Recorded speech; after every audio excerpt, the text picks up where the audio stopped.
Recording in progress. Okay.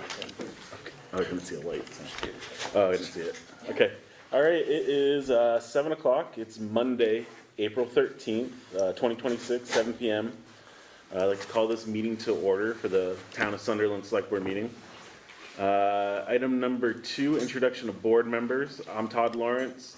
At the far end, we have Rick Timmerman, Marty Nadler, Anthony Thompson, and was that Michael Pugliese on Zoom? Or no? Just a Michael. Okay. Well, maybe Hannah Epstein was the conservation. Okay, that's what, okay. Oh, is that? Okay, perfect. Yeah, so as of right now, Michael Pugliese won't be here today. Item number 3, I have additions and deletions to the agenda. Does anyone have anything to add for tonight? Just for planning, I had 3 things, because it's been 3 weeks. I wanted to add under the MERP grant 7D, LED bulb replacement approval possibly for the MERP grant.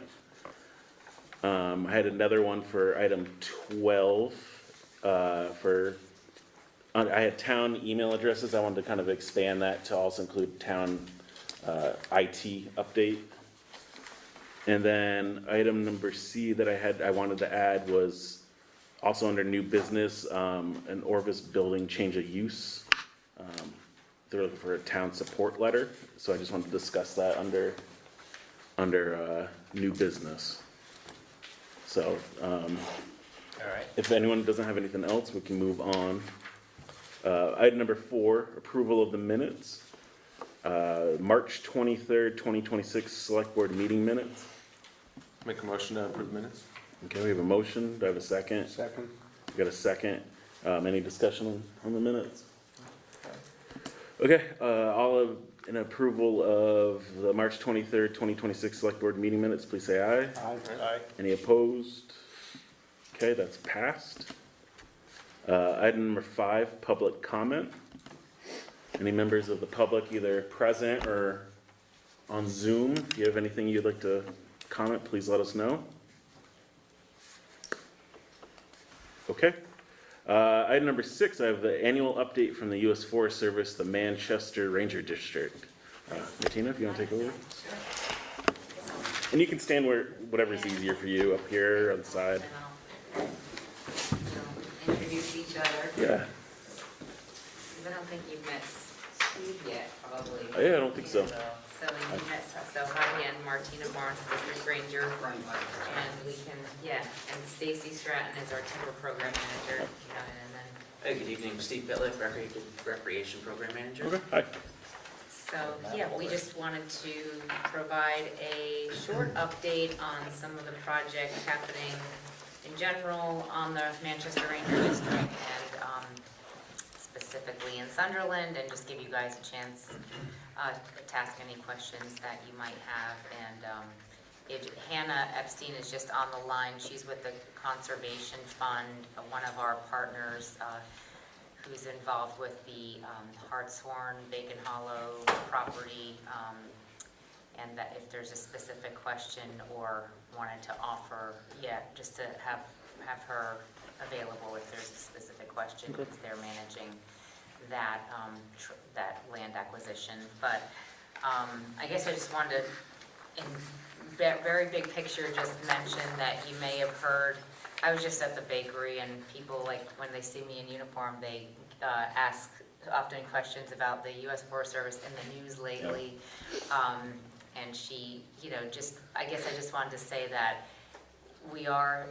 there's a reorganization that's going to be happening at the national, more higher level Washington office and regional office levels, but for the most part, the forest and ranger district levels won't be, there'll be some impacts, but we don't anticipate the impacts to have a great impact on how we do business here and how we connect with our communities. In fact, I think there'll be a greater emphasis on working more closely with communities and getting work done on the ground. So just in case if you have more specifics, you can reach out to me after. But Yeah, and then just, well, Stacy will talk about the timber sales, and Steve will talk about some of the recreation that we've got planned, recreation projects that are currently happening, also in adjacent towns like Stratton with Grout Pond, just because I think you're interested because of the connection to Kelly Stand Road. And, and I did want to just leave, as a leave behind, we normally do a very, I guess I could say lengthy town report, which has a page for each town, but this year, because of the shutdown in the fall, we kept it shorter than usual, and we just did a 2-page update, so I'll leave that with you. It just provides some highlights about the projects happening across the forest in Vermont, so also the Rochester, Middlebury Ranger District, and the Manchester Ranger District.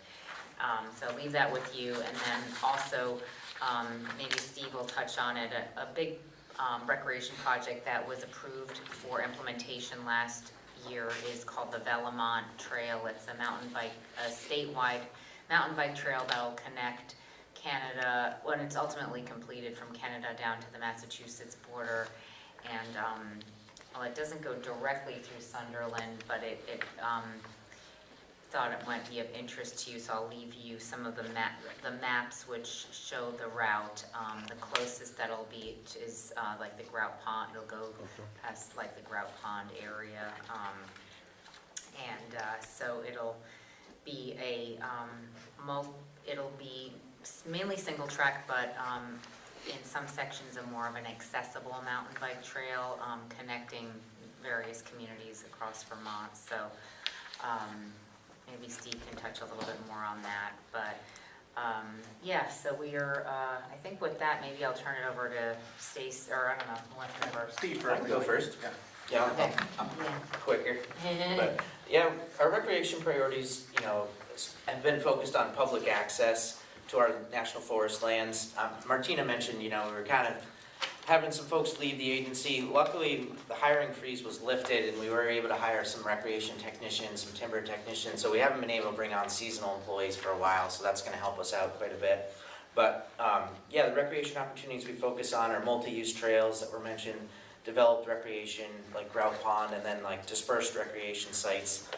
Library Wilderness takes up a good portion of the town, but there's Bourne Pond that's like stocked for fish, so the hunting, fishing, the Appalachian Trail, and then the snowmobile trail access, like from the bottom of Kelly Stand, that's a big draw. And then mountain biking, we're going to utilize a lot of the existing trails and roads, but we are going to build some new single tracks as well. It's a 70-mile project on the district. It's a pretty big pipe dream. They're calling it a legacy project because it's basically going to go from Canada to Massachusetts, like the Long Trail. Probably going to take over 10 miles to build something like that.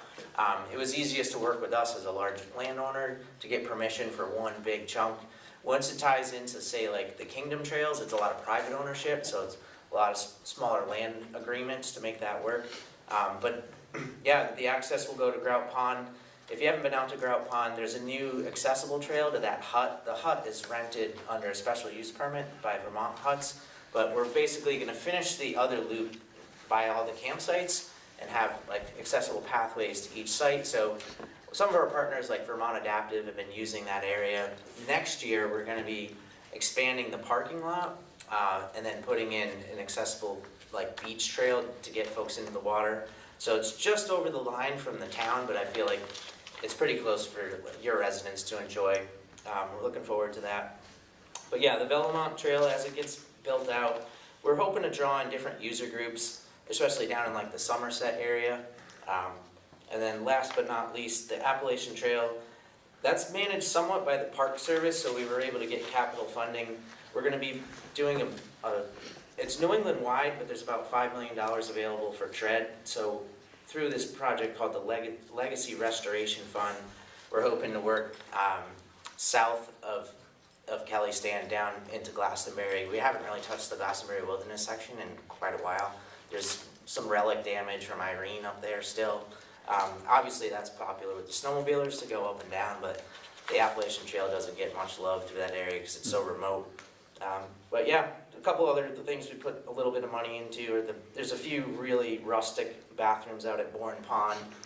So they got a new shavings bin to keep the compost and whatnot, and we'll be hiking trout in there soon. So that branch pond, that's a lot closer on Branch Pond Road. You know, a lot of folks portage their kayaks down in there. That'll be stocked, and then BB Pond as well. So there's 3 good ponds up there for fishing, if you know folks. And you know, with Orvis, it seems like they're going through some challenges, but we're hoping to keep, you know, angling and fly fishing pretty strong in the area, and bring folks to the state, and bring some dollars with it. Perfect. So thanks. Thanks, Steve. Anything for him before I start, or mine always? Any questions on the rec? No, I think that's great. I like to see, you know, the government kind of trying to work on improving the outdoor recreation and using all that land that we got. So, yeah, thank you. Thank you for your work. Yeah, sure. Do you want me to hold it, Steve? Yeah, if you Yeah, go sure. over one side, yeah. So this is I'm Stacy Stratton, timber manager in Manchester, and so this is the 4th annual talk about the South Fork timber sale. It's off the McIntyre Road. So the purchaser, Hunter Excavation, has made great gains. They've actually closed out 2 of their sales with us, and so we've had some good winners, and now they're still down in Stanford cutting, you know, a sale that they got into again this winter, and so we're hoping he gets here sometime, but he's still got 3 or 4 left. So again, like I said, you know, I think we've kind of worked a little bit with the town, like, you know, if that one, I think it's Bridge 1, the approach, you know, it's really tight up against the ledge to maybe put some rock in there to make a wider swing. As far as that, it's like, you know, again, like, we're gonna be plowing that road when we do harvest, and I don't know, I know in the past you've asked us to put a gate, and we really wish we could. But we're just worried about meeting a car on that road. And so, you know, again, I'd always say, like, if there's an ordinance, because like the game wardens and stuff said, we'll help you. You know, people are parking, blocking roads and things, you know, or the sheriffs, they just need something to bite with, you know. We had the same trouble a little bit on our old job sale. It's a Forest Service road, people like to park on the ski and they're blocking the road. But because it's our road, we have a little bit of teeth to, you know, to move somebody if we have to.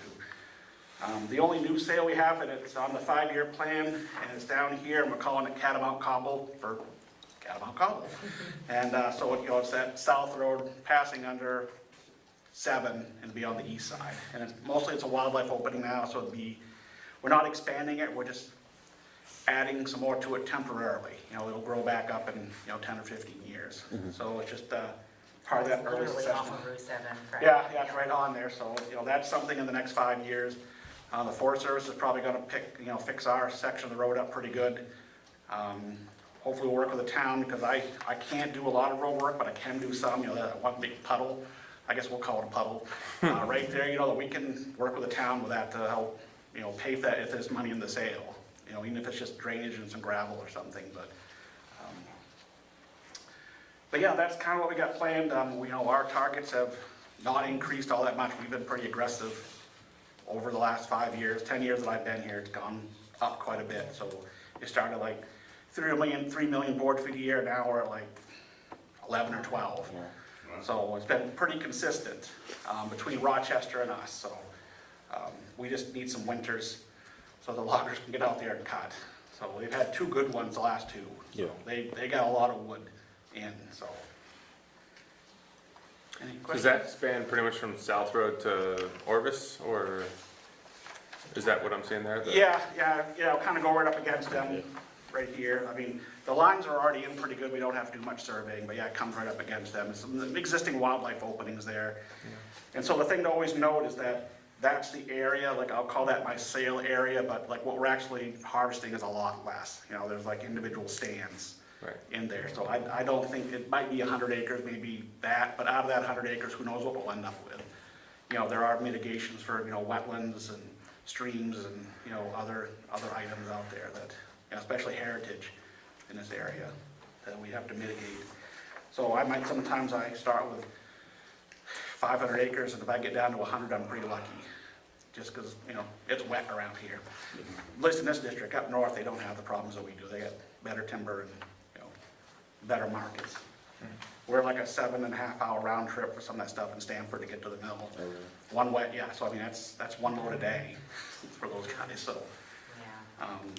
But yeah, any questions on any of that? Not so much a question. I know we've, I think spent the the third year that you guys have come, at least for me, and gave the presentation.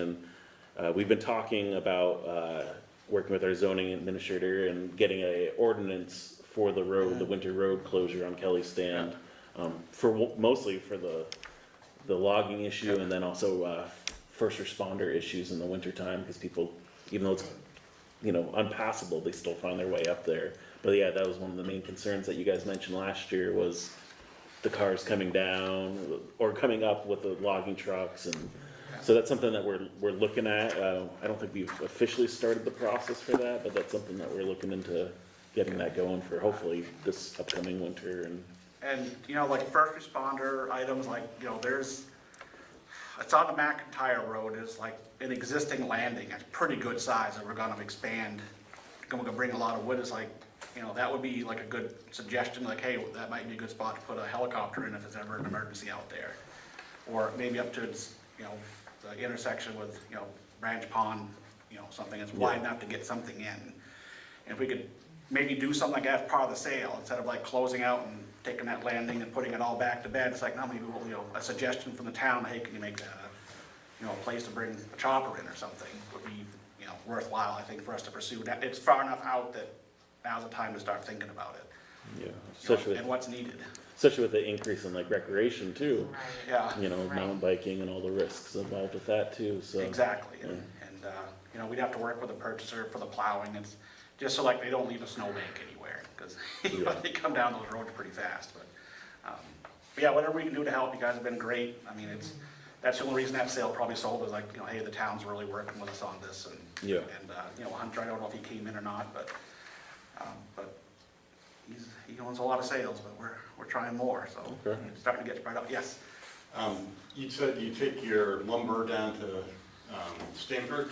No, from Stanford up, it goes to either, Finch, so we've got a lot of sales in the Stanford area. Okay. So that's, so like down here or even further, just a long haul. If they're going up to IP, that's a long haul for a day for pulp. Yeah, yeah. That's the trouble we have down here. It's like a lot of this forest was not treated well a long time ago, and we're kind of recovering from that. A lot of the forest is unhealthy, I'll call it. It's 20 to 30% a year is dying. Just so many trees can grow in one spot. It just needs to, thin itself, and we're trying to salvage that wood. Great. So if anybody here wants to buy firewood, boy, what a great deal. If you can drive by your house and drop it off instead of going all the way someplace, like we were at Grass Mountain, and a lot of those people on that road were like very welcome to like just receive 10 cords of wood. Just trucks driving by, drop it off. Saves them from hauling it, so. That's true. Perfect. And we have the 5-year timber. He's got the 5-year plan, so this is the 5-year plan I've made a couple copies, and if you'd like, Martina can maybe send you the electronic version or something. Sure. This is the I'm gonna leave this with you a guys too. printed, sorry, our copy machine is That's not doing so hot, it's a little sick, And this is the town letter, but this is a map, a series of maps showing the route of the Belmont Trail. Okay, just perfect. For your interest, and I don't know if did you have any, I don't know, I guess, is Hannah still on? I just, Okay, I think I don't know if did you have any questions? the last update that I had was from last year. I haven't heard anything since last year about that purchase or. It's, Hannah, do you have, and, hi Hannah, the latest and greatest Hi. on the Hartshorn property? Yeah, so no significant updates from last year. Our plan is still to convey the property to the Forest Service. We're kind of just going through the variety of steps and processes to do that. So it's still owned by the Conservation Fund, but we're still working on getting it conveyed to the Forest Service. That's our plan, our ultimate goal. So, and if anyone has questions about that, I'm happy to answer. I think Marty and I were the only ones up here from the last presentation, right? I guess my one question was, that land is just gonna be conserved, right? No use, like access or anything like that for that property? We are working through, and I don't know if you wanted to touch on that with the right-of-way. We are working through the right-of-way access to hopefully allow us, and it's just the nature of the access that still hasn't been completely worked out. Because I Okay. know in the past, there's been a lot of ATV use, and we're trying to limit just because they cause so much resource damage. Yeah. But yeah, Hannah, do you have any updates on the specifics of the access? We've been reviewing the right-of-way documentation so that we can fully understand exactly who has access, what level of rights that access, like what comes with it and what that means for the parcel under future Forest Service ownership. So we're working on figuring that out so we can be really clear about what the terms of that access are and be able to communicate that. Okay. Yeah, I was just thinking, because I know that's still being ironed out, just because, the residents are always looking at recreation uses. Right. And we went through through the Vermont Council of Rural Development, a community Right. event, right? And I think they reached out to the Forest Service, and that was just my one thing is, as we look to conserve some of the land, if certain plots of land would be available for groups to maybe either hiking trails or bike trails, yeah. and so that was just my thing when, as the property changes hands, if, I think that might be something to, if anyone wanted to partner with the groups or whatever, or look into it at least, that'd be kind of, I guess, interested to me, but I don't need an answer, I was just throwing that out there, but. Well, Martina, you can correct me if I'm wrong, but I think as far as, pedestrian or hiking access, I think that, integrated into the forest, then, people could hike up in there. Okay. It's more a question around motorized access, I think, but I might not be 100% correct on that, Martina. I don't want to speak for Yeah, no, the forest management. Totally, yeah, it's more the motorized. The motorized. And we have, if there's private inholdings, we're legally, Yeah. we have to provide legal access across our land to private property, but as far as just for recreation only is, we'd have to see, like with the Velomont Trail, where Yeah. obviously we've approved a whole lot of mountain biking, and so that's a little, I guess, easier, if you will, to advocate for that kind of Yeah. use versus the motorized. And then the winter, I don't know, is it an existing snowmobile? Yeah, there's a bridge, so we have like over 300 trail bridges, and it's become a little unsustainable for snowmobile groomers and that size bridge to maintain them. They're costing like $150,000 or more per bridge to kind of meet the 100-year flood standards. But long story short, there used to be a snowmobile trail up Bacon Hollow, went by that property, through that property, and then connected to Kelly Stand. So there's a bridge between Kelly Stand and that property that we decided not to replace because we can't afford it. We're trying to partner with VAST and figure out if there's two ways to one, like you go up Kelly Stand, do we need two trails to like the same spot? So that's one that fell off, but there's basically another snowmobile trail down into that area. So there's a couple, I'm sure, even, I think there'll still be a lot of social use, we call it, even if it's not like a system trail. But I've heard that area is really popular for collecting sheds, and it's loaded with like moose antlers and all that. And a lot of folks go up there, hunt, track, and collect sheds. So, yeah, we would never want to discourage use, but with ATV management, that's a whole different type of recreation I can see that. that we struggle with a little bit. Perfect. I don't have any other. But yeah, if there's, as things, move towards actually becoming national forest, then it'd be great if there was a group, like a local group of residents or, folks who wanted to talk about some of the, kind of the future recreation desires in that area, but fortunately, these things take years. Yeah. Fortunately or unfortunately, they take years, so time is on our side for this. Yeah, perfect. Any other questions? You guys good? Yeah, we appreciate Thanks it. for the Thanks for- opportunity. Yeah, Appreciate you it. know how to reach us. Thank you, Hannah. Thank you. All right, you guys have a good All right, night. thanks. Have a good night. Okay, thank you. All right, item number 7 is, the MERP grant and also the town garage repair. I forgot to mention it, I did wanna kind of bump up item number C, the town garage structural steel repair, to the first item to discuss, cause I think a lot of that depends, right, it plays. Start with the foundation, go up. Yeah, I think a lot of it depends on us fixing the garage. So, where we left off is we had, 2 quotes from the garage, or for the garage steel repair. We had the, one of them was for around 11 grand, and the other one was for about $2,300. I think I emailed those out maybe for the last meeting. But I think it's the problem that I think no matter what, regardless if we do the MERP grant or, that, we have to fix the garage in terms of the structural steel.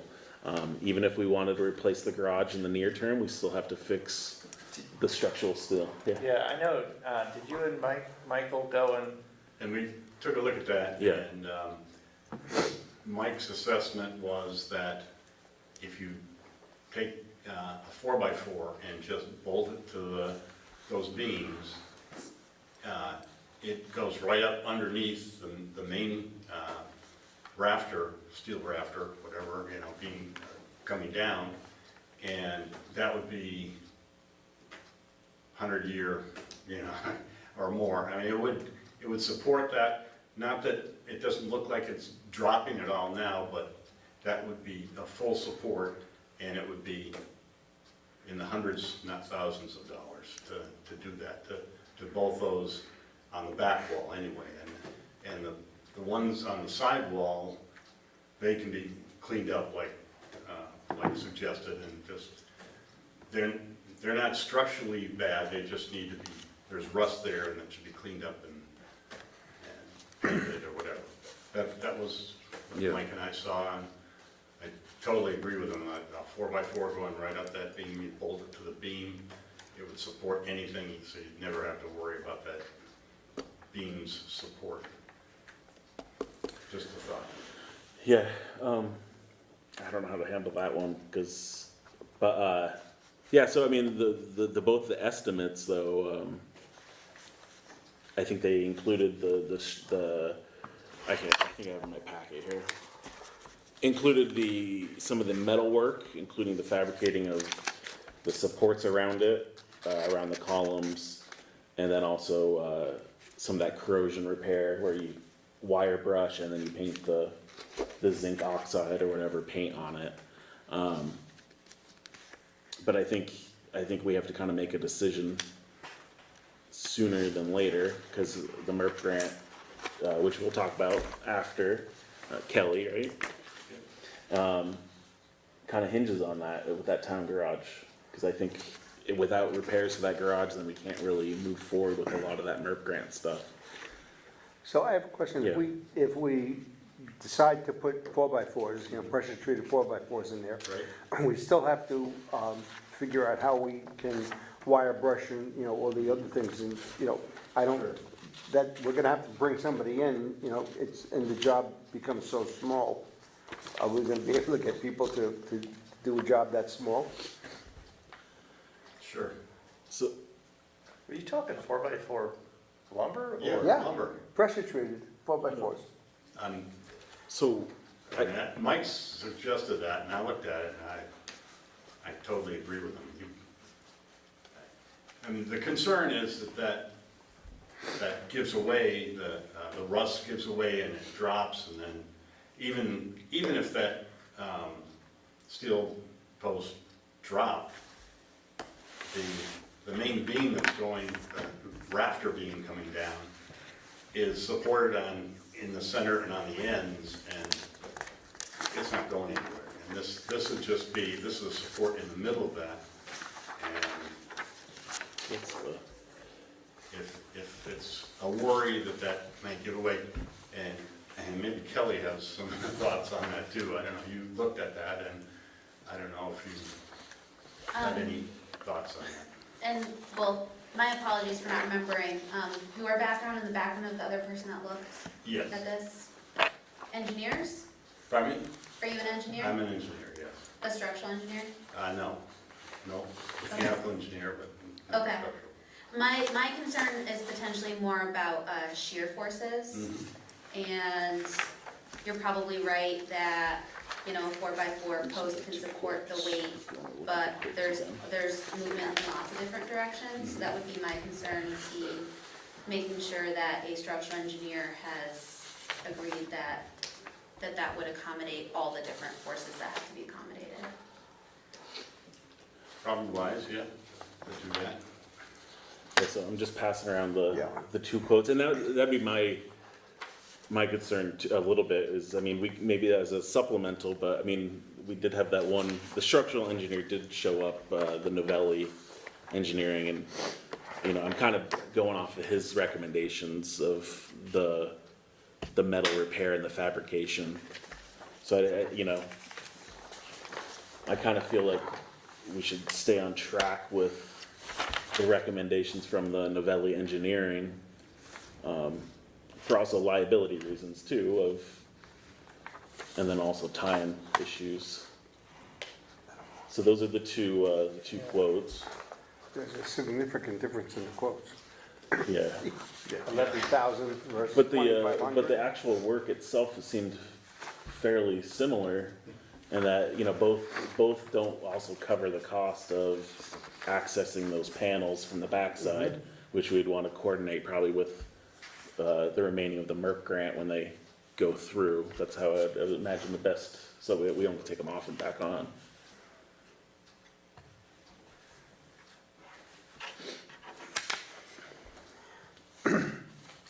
But like I mentioned, I think it's like when you fix a house, once you remove something and you find something wrong, you pretty much have to fix it. Yep, So, like taking off sheet rock and seeing Exactly. termite damage. yeah.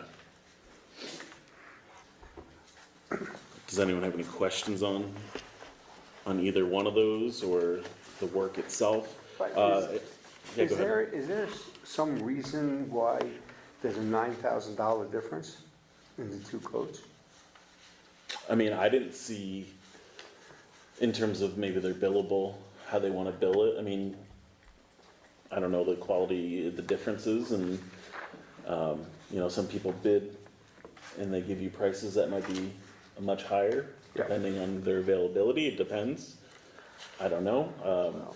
There could be with the lower one, there obviously could be additional costs as they go through. I think there's on the Yeah. bottom of it, there's some Yeah. potential TB, you know, to be determines. Fabrication, yeah, time frame. Well, that's just the time frame. But in terms of the work itself, kind of seemed fairly similar. These guys are at Dorset, these Yeah. guys are at Shasta, right? And I did email, I think, one or two other ones, and they never responded back. I didn't go all the way to New York though, but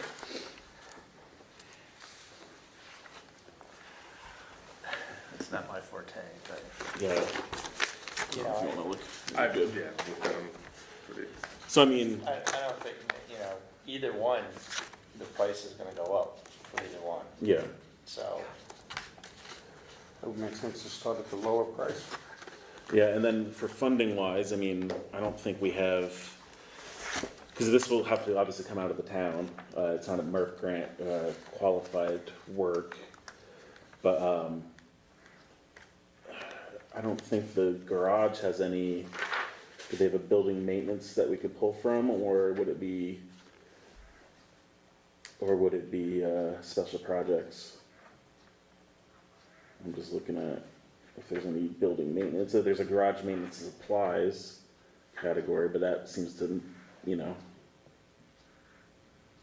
but there's no actual, Yeah, I think we didn't. Yeah, so it's gonna have to be we talked special about it before, it was projects, yeah. Special projects. I was just trying to think of other funding sources, but, so I don't know if anyone wants to make a motion or any questions before we move forward.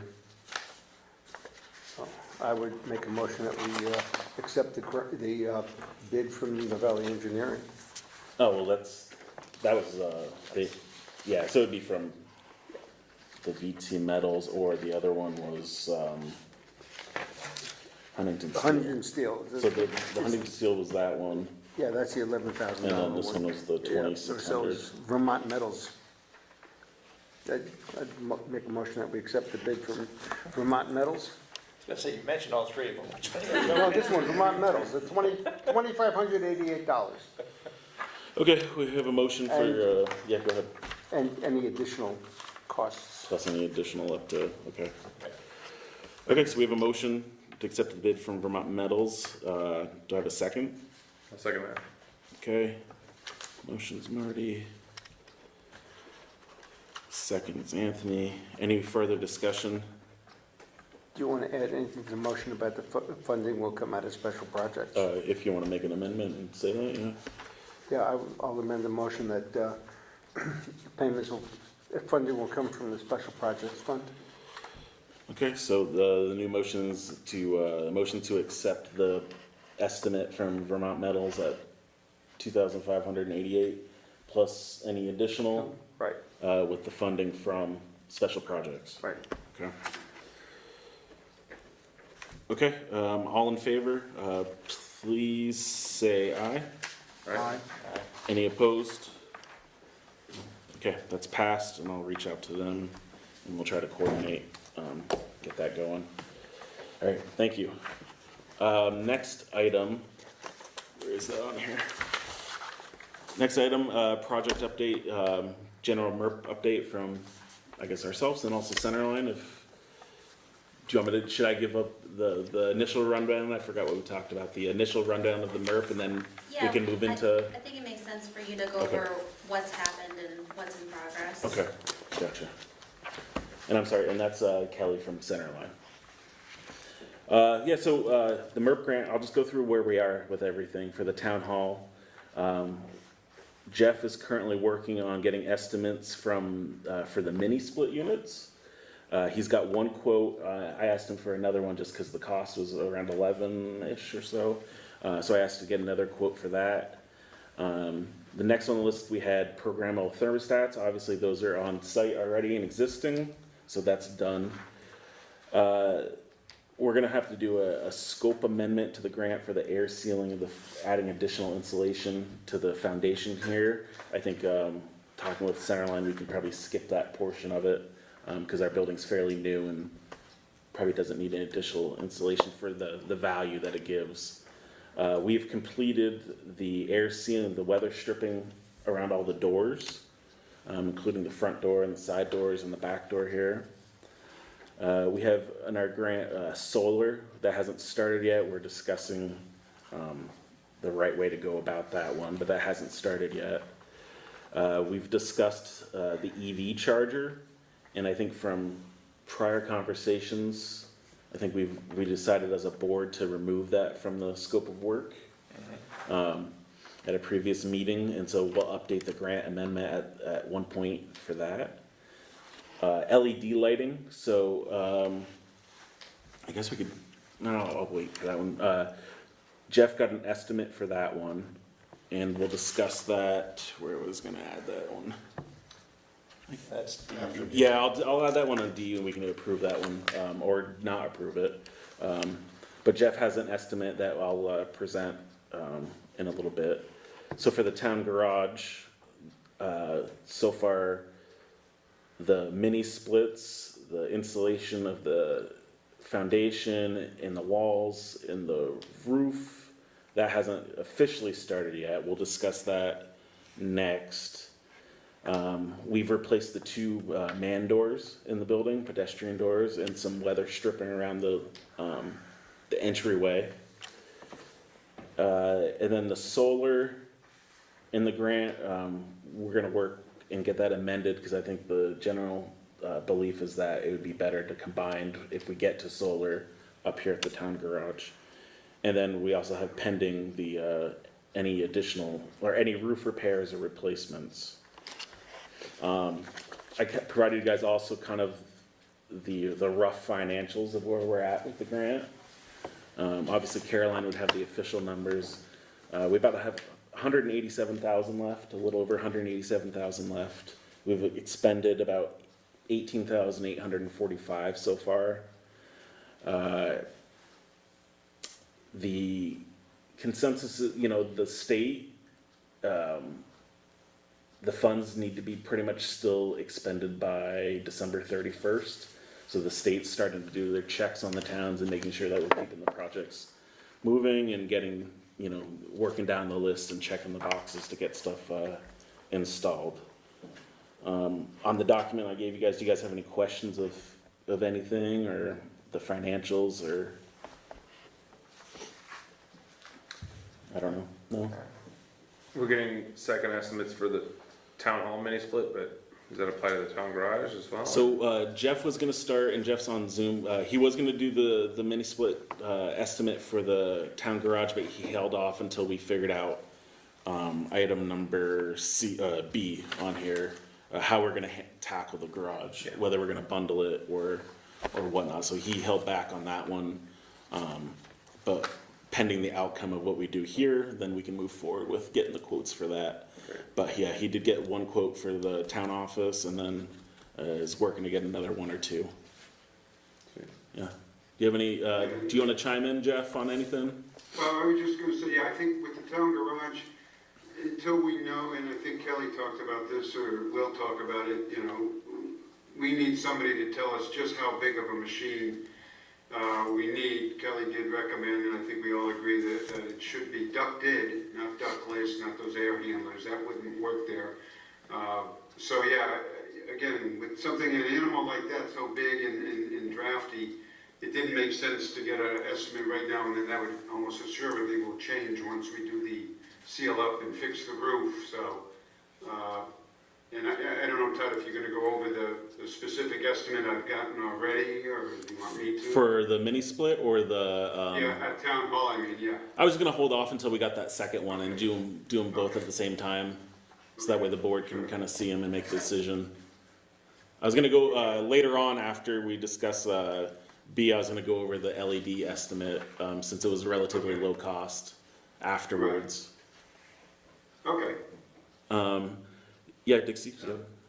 One item on the budget, the state said, get a quote on redoing the roof, and that can be added to the budget, so we're not limited to the existing grant to fix the roof also. So they're saying that if we get estimates on the roof, submit them, they will revise the budget. Yeah, and I think too. I think Callie couldn't make it from BCRC, but she wanted to also make sure that we're all aware that the roof, even though we have like a tentative approval, it's not on a full approval yet for the roof repair to come from the MERP. We have to provide them the estimates before they officially will approve anywhere, because they want to make sure, if we get an estimate for the roof, it's not $200,000 and we use our entire grant for it. So I think that was their concern. So anything we decide, we'll have to go back to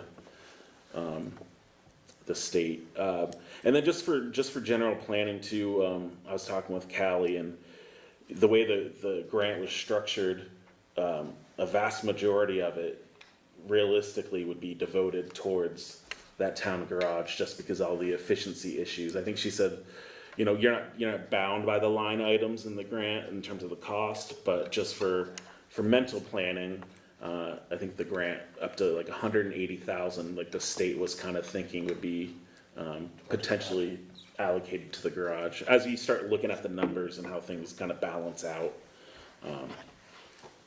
So I think got it might have been 150 that I heard today. yeah, I heard around 180. But that's not something you're tied to. That was more of just what they were estimating, I think. Right. Because that'd be a significant portion of our grant. So. Right, she said 70%, right? Something like that, yeah. Yeah. Okay.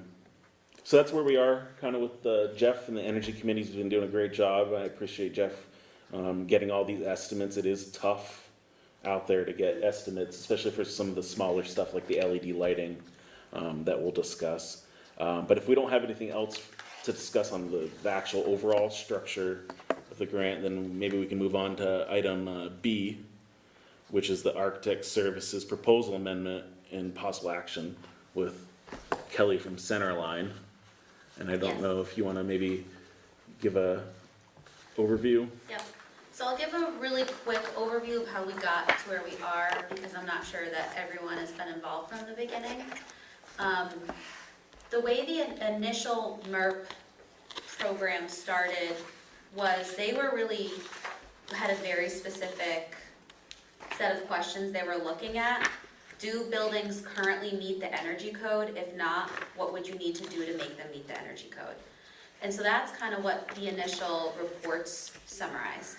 But not every single recommendation makes sense once you take cost and impact into consideration.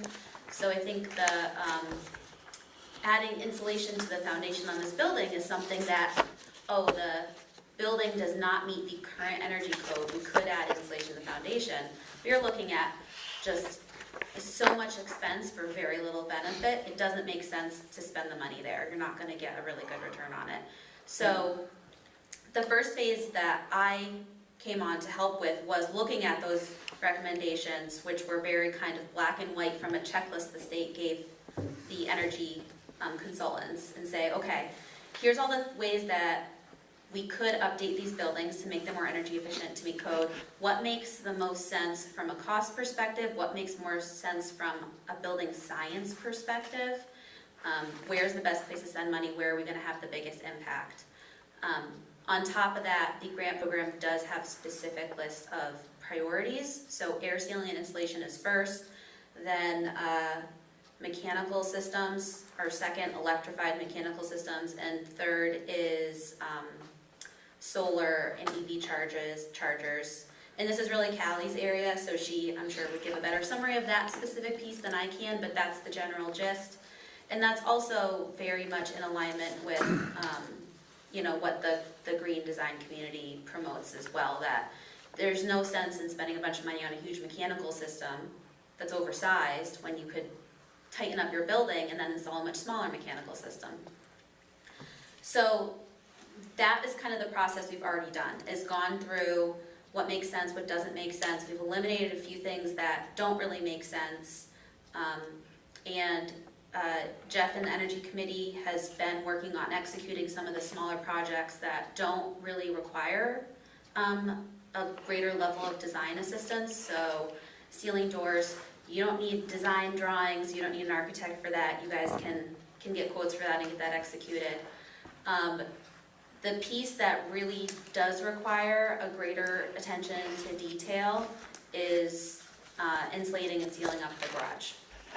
So that's the kind of project that if you just say, hey, take out the old insulation, install new insulation, you're gonna end up with exactly what you have now, just 40 years newer. That's the kind of thing where someone needs to look at it with a greater eye in the details and actually sketch out some details about how different pieces connect together so that you get a actually continuous insulation envelope and a continuous air sealing around the building. So that is the piece that I have provided a proposal to take the garage to the next level. It is not something that was included in the first phase of my assistance because we wanted to be really conscious about how money was spent. So we did not give a proposal to fully design every project because we didn't know what would get to the finish line. So that's kind of the big picture summary of how we got where we are. If anyone has any specific questions, I'm happy to answer them. No? Yeah, so I mean, I think it's a pretty complex thing, and I know we've kind of talked about it with the board, you know, and kind of gone back and forth about the garage, and so, yeah, do we want to discuss the proposal a little bit more, or move on to the proposal, or do you have any questions of how things would be planned for the garage, or? Did you email that proposal? I think I emailed this one a while back. It was from March 11th. I can send it again. You can look at it. I don't know if I should, send too many duplicate PDFs. Yeah, so I'll talk some more. That was, Just because, if everyone hasn't had a chance to review it. This is basically a consolidated phases of design. Because it's a relatively simple project, we would be jumping right into we would be skipping what's called schematic design, because we've kind of already done that piece. That's where you're scoping out the project. A very limited design development phase, because we're not going to be considering a whole bunch of options here. There's, probably going to be one or two solutions that we can pursue. And then we'd be getting right into construction documents, documents that are detailed enough to get good bids on the project. No more, no less. To get really good prices that are comprehensive, that include information you need, make sure all the bids are apples to apples. And we'd be providing assistance with getting bids, however much help you want, helping try to identify contractors, helping analyze the bids, and then overseeing construction to make sure it's being built the way it's supposed to be built. So those are kind of the abbreviated standard architectural services, and then I structured the fee as hourly with a maximum price, because this is the kind of project that if you get a great contractor who knows what they're doing and they're efficient, then it will take me less time than this to manage the project. If more, for example, say we discover some more surprises, it will take more time. If there's a contractor who's a little bit less experienced, it will take a little more of my time. So I didn't want to just give a hard number and then not spend all that time, so that's why I structured it that way.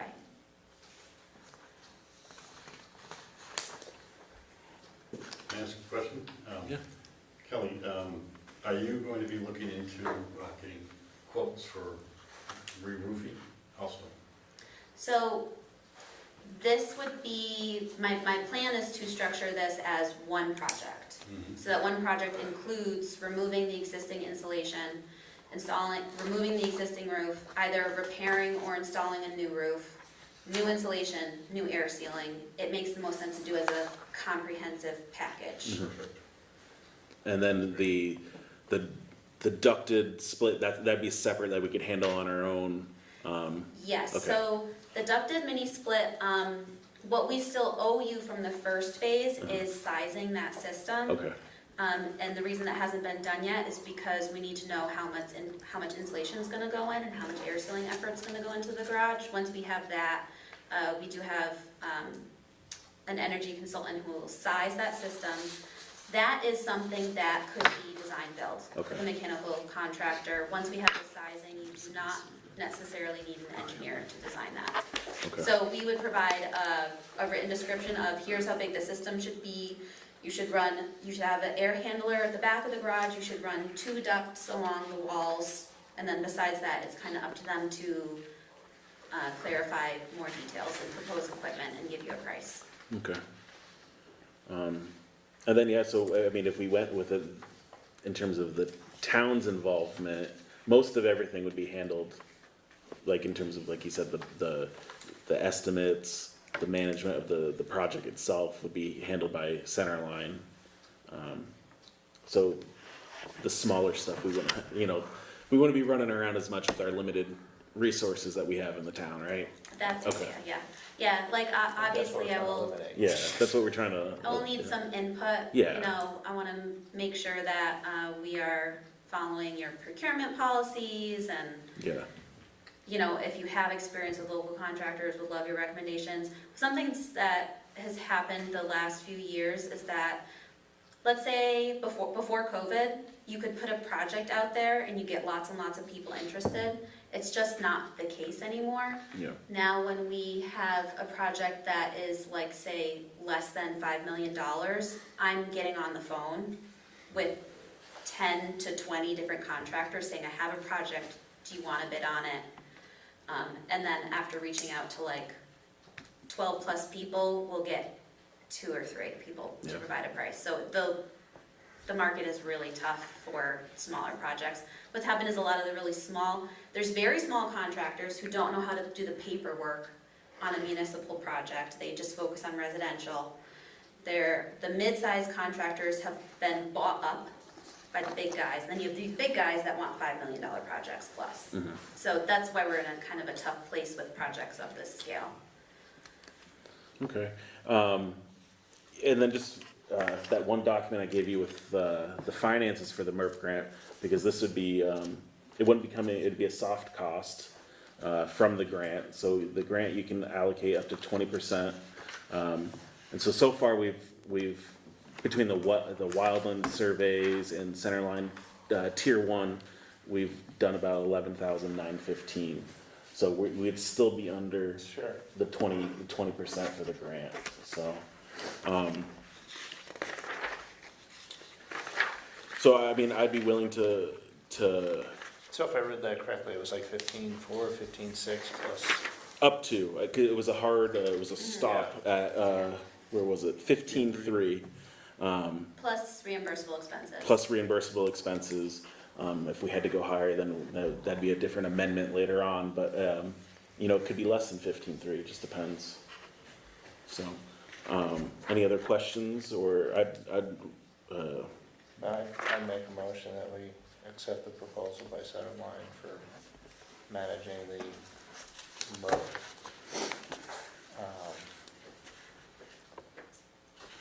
Revisions to the town garage. okay, so we have a motion to accept the proposal Second? from Centerline. Rick, Anthony. Any discussion? No? Okay, and I'm gonna try to read back what you said. Yeah. So the motion's to accept the proposal from Centerline, with the recommended revisions to the town garage. To manage the Okay. We town call it garage. renovation. The renovation project, you know. To manage the town garage renovation. Okay.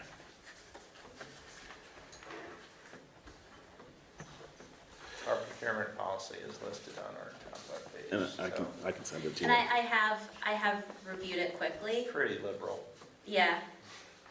I've reviewed, like 3 different procurement policies in the last few months for the small towns, so it's always good to have someone like double check. Perfect. So if there's no further discussion, all in favor of accepting the proposal from Centerline to manage the town garage renovation, please say aye. Aye. Any opposed?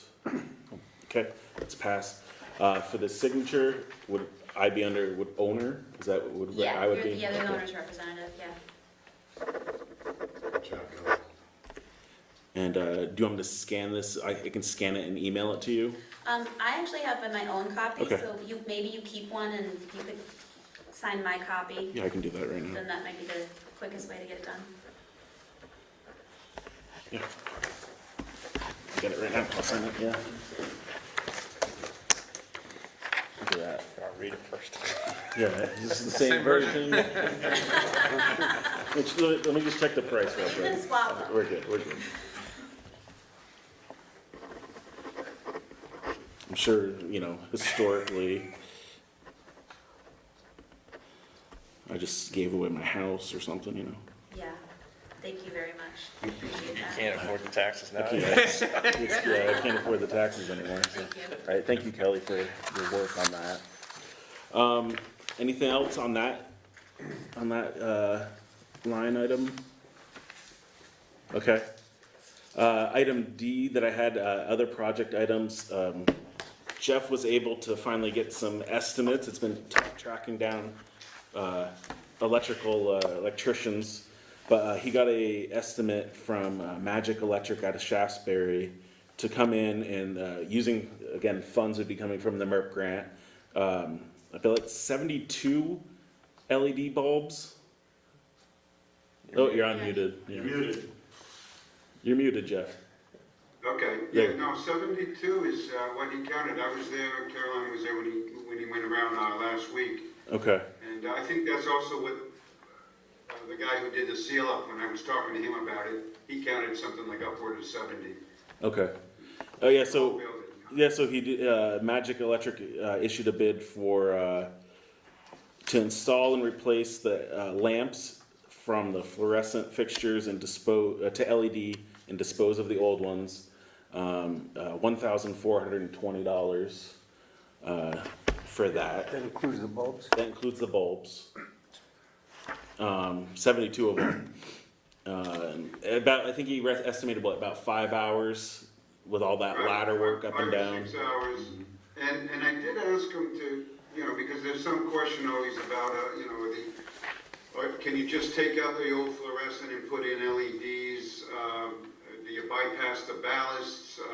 He said the bulbs he has in mind, and he's going to get me the manufacturer and the model number too, just so we can check, are what he called, obviously, plug and play. So you just take them out, put the new ones in, and they've got like a 5 or 10 year warranty. I can't remember what he said, but so yeah, that's the only other thing I wanted to see is just, are they Philips or General Electric or whatever, and maybe just make sure that, they're good, but I'm assuming, he's gonna go with the best he can.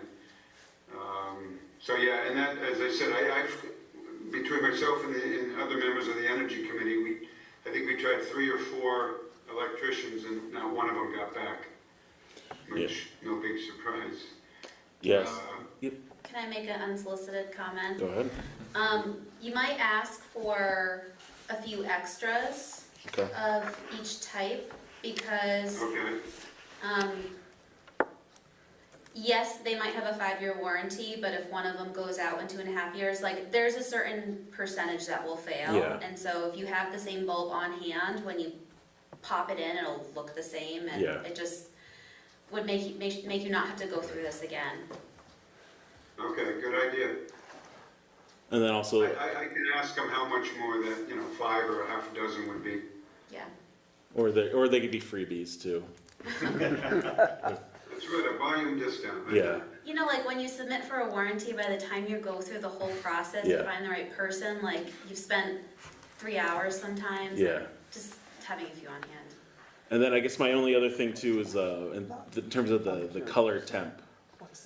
I don't know. I'm assuming you can match relatively. Is this a 20-year? We don't want to get the blue light or whatever that is, the Yeah, that daylight big white, one. blazing white. Yeah. So as long as I guess we make sure we kind of stay roughly where we are. But yeah. Does anyone have any questions on? Do we have any idea what the payback is, how long it takes to, or what are we saving? How much do we have a sense of what we're saving? In the energy assessment from 2024, I think it mentioned what rough payback timeframes of things. Yeah, it's in there somewhere, you're right, I'm looking too. $7 a month. Was that? Yeah. But not that expensive. I mean, are these 4-footers, you think? Yeah. Yeah. Those are probably 4 foot. So, I mean, you get a case of 25 for $110. So, I think it's 20 years. Yeah. Yeah, I mean, it is what it is, and they're saying an annual cost savings of $600. I guess we could do the math, this is an old document from a few years ago. You said it's $600, it's $1,400, 2 years. I mean, the thing is though too is this grant is driven by the state in terms of like these are the important items for the state to switch over to LEDs. I think 30 from the energy assessment, if I remember, I think 30 years is like that's when you start kind of thinking like I'm not gonna make these investments and improvements. So, I mean, 20 years is kind of pushing it, but I mean, again, it's part of the grant, so. Yeah, I'm sorry. it's part of the grant I think program if you. that's erroneous information, the 20, because when I do the math, it doesn't make any sense, so strike that if you will. Yeah, if you're I gonna can save get that answer. $600 a year. It's a good question. Is that, yeah, it says $600 a year. I think that the 20-year payback was integrating multiple items. Yeah, there's something strange with that graph, I don't understand. As an initial investment, it says $30, so I don't know what that was. But again, this is from the energy audit 2 years ago, but yeah, I think it does say 600 annual savings, so obviously then it's 2 years, 2.5 years. 2.5 Yeah. years. So, But yeah, like I said, this is, the scope is from the energy assessment, the energy audit, and then what the grant is trying to, I guess, accomplish, so. I think this is under for our purchasing policy, I think a single estimate is more than enough. Yeah, I make a motion, we accept the offer from Magic Electric for $14.20 to replace all or replace them with LED light bulbs. I'll second that. Okay, so we have a motion, we have a second, any further discussion? Would it be, Maybe I gotta be much Cool quicker light. now that the. Cool light or warm light? Yeah, right. Yeah. So yeah, as long as we can follow up with them and just make sure, like what Kelly recommended, the extra bulbs, and then also Right. somewhat matching the color temperature. Good point, yeah, I'll ask him, maybe he can grab one and come up and put it in and Yeah. let Caroline, Becca look at it and say, yeah, we can work with it. Yeah, I mean, we don't need to get the sensors out and stuff like that to Right. match it, but as long as They it's, should, they should say on the bulbs what they are. they're probably warm white or whatever. 3500 is the best. Okay. That's the one you want. 3,500 Kelvin. Isn't it Yeah. Kelvin? Yeah. Okay. Thank you, Kelly. Anywhere between 3 and 4, but 3 and 4. 3500 is my favorite. Okay. So we have a motion from Rick, we have a second from Marty. Any further discussion? So all in favor of accepting the estimate from Magic Electric to replace the LED light bulbs for $1,420 from the MERP grant, please say aye. Aye. Any opposed? Okay, that has passed.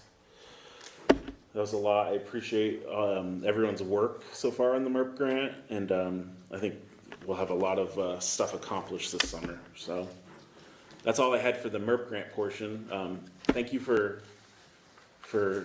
I don't know where you drove from, but thanks for coming up here and meeting with us. I think it was very helpful, You're welcome. and we'll go from there. On to number 8. Yeah. Do you have, I guess, real quick before we move to number 8, in terms of the time frame for when we should start hearing, like in terms of the next item to go over for this, for the like your portion of the MERP grant, or Friday. Friday? Give me a little time. No, I was just thinking in terms of like check-in periods of what would be Yeah. helpful. Yeah, let's check in 2 weeks. 2 weeks, okay. Yeah, that'll give me some time to get some things in motion, and Okay. I might have some questions by then. Perfect. That's the next board meeting, so. Yeah. Yeah. Perfect. Appreciate it. If we're good, we can move on to, what are we on, 8? 8, Okay, Good job. yeah, thank you, Kelly. thank you. Item number 8 is I have a request to review and possible improvement of proposed names for a planned road cut at 181 South Road. So this was requested by Chris Panesi. His business owns the, where, like, I think Rose's old house. Rose's house, yeah. And he's been going through the planning board about subdividing some 4 lots behind his spot.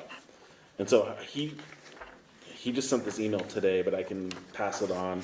But he just says, as you may know, MEPPC Land Holdings recently subdivided our parcel located at 181 South Road into 4-lot commercial industrial subdivision. The roadway is planned to be constructed within the next month or 2, and as a private road, we are required to come to your board for naming of the road. He apologizes for not being able to be here tonight. He had another meeting in Old Bennington to discuss some stuff. But anyway, he wanted to just propose a couple names. We don't have to accept one of them. We can just, blanket. He can kind of choose, I think, which one he wants to do. But they want to propose a couple names: Addie's Way, or Addie's Woods, or Addie's Path. And that was just dedicated to one of his business partners' first children that isn't with us any longer.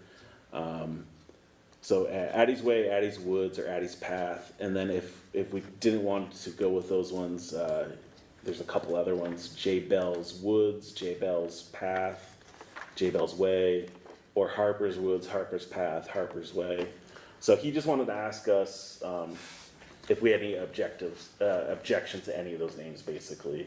Cause they could pick that and then they would go with, back to Caroline, cause she does our E911, and I think she would update the system that way for whatever they decided. Do we need any official action?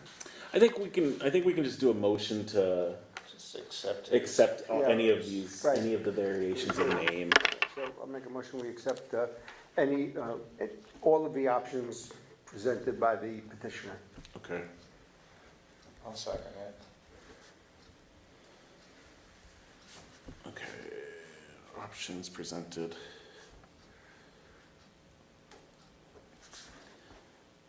Marty and then Rick. Okay, any discussion? No? Okay, all in favor of accepting all the, all the naming options provided by the presenter, please say aye. Aye. Any opposed? Nope. Okay, thank you, that's passed. I'll let Caroline and him know. I did say in the bottom of the email, I think he was looking to maybe purchase, when it comes to it, purchase the sign either through the town or, yeah, and he can reach out to you and either we can, reimbursable or whatnot, I don't know how, but I just wanted to mention that. He might reach out to you for that. Okay, that's passed. Where are we on? Number 9, highway liaison update. So we got a couple of things we need to do on the new truck. Received word from Viking, who signed up to do the snowplow equipment. Due to manufacturing shortages in the industry, they would not be able to actually complete the new truck until next spring. Okay. So they're in a position where they've got about 24 towns that they've been getting in touch with to give this wonderful news to. So on the positive note, they came to us now rather than waiting until October when we thought we'd get the truck to say, hey, you're not going to get it. So basically they came right out and said, hey, if you guys can come up with another option to fulfill your need, why don't you look into that? So talking with Brian and the guys down at the garage and talking to a lot of different other suppliers, there aren't a whole lot of options out there as far as who can actually get a truck for us in time for next winter. It's a industry-wide issue with the manufacturers of the snowplow equipment. They're anywhere from 300 to 400 to 500 days lead times. So the one option that I think we found, Brian and I took a ride over today over to T&T Body King over in, I guess it's Colony, right on the backside of the Albany Airport. They have provided us with 2 quotes. One quote is pretty comparable to what we were looking at from Viking. It would be a combination dump body sander all built into one. Unfortunately, it's considerably more money.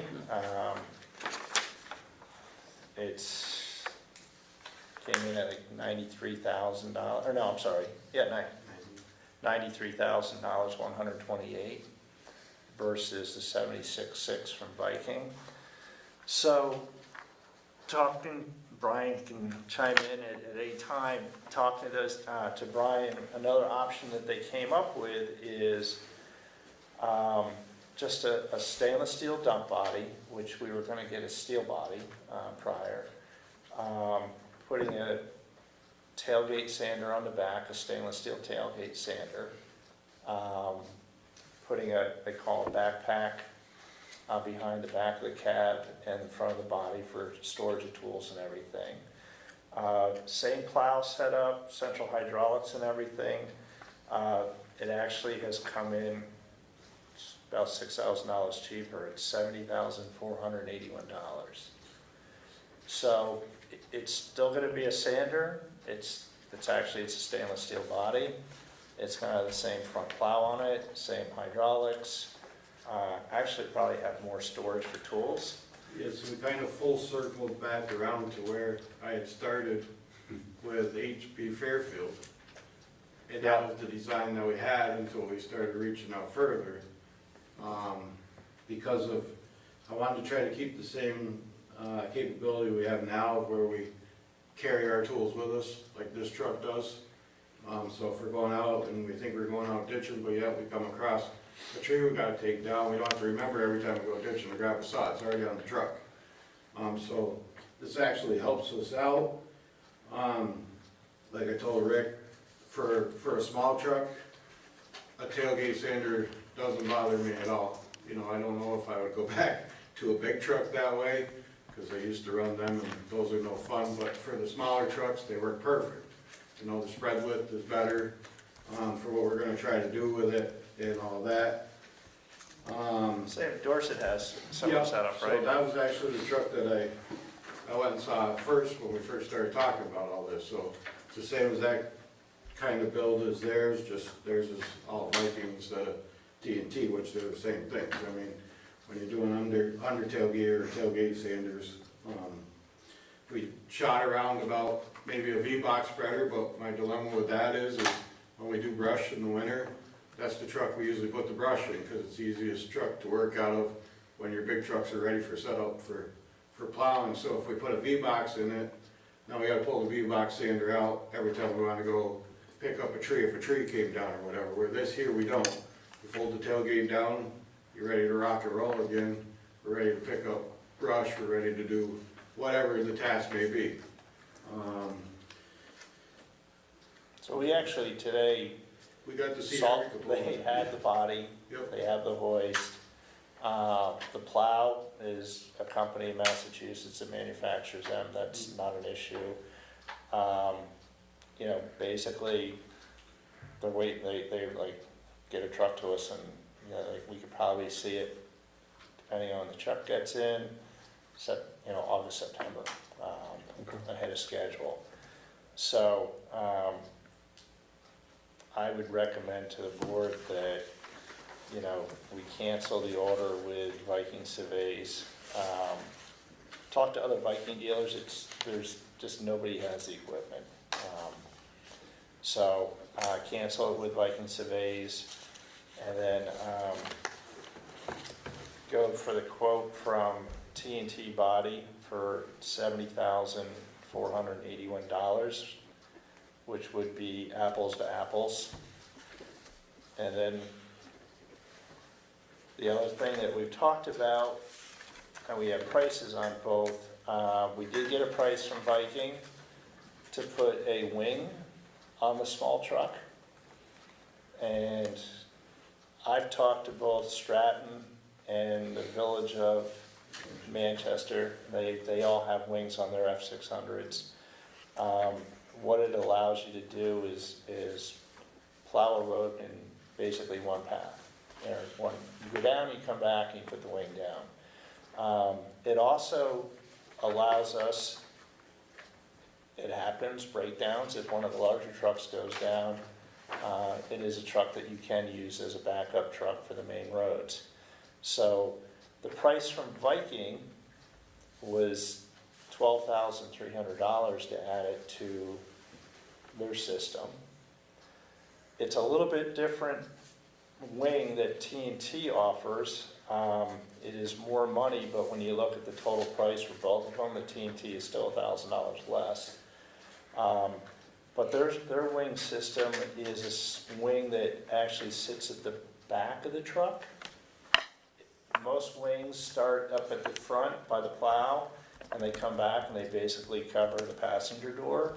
This is all behind the passenger door, so they'll still have access to get in and out of the cab with a wing on it.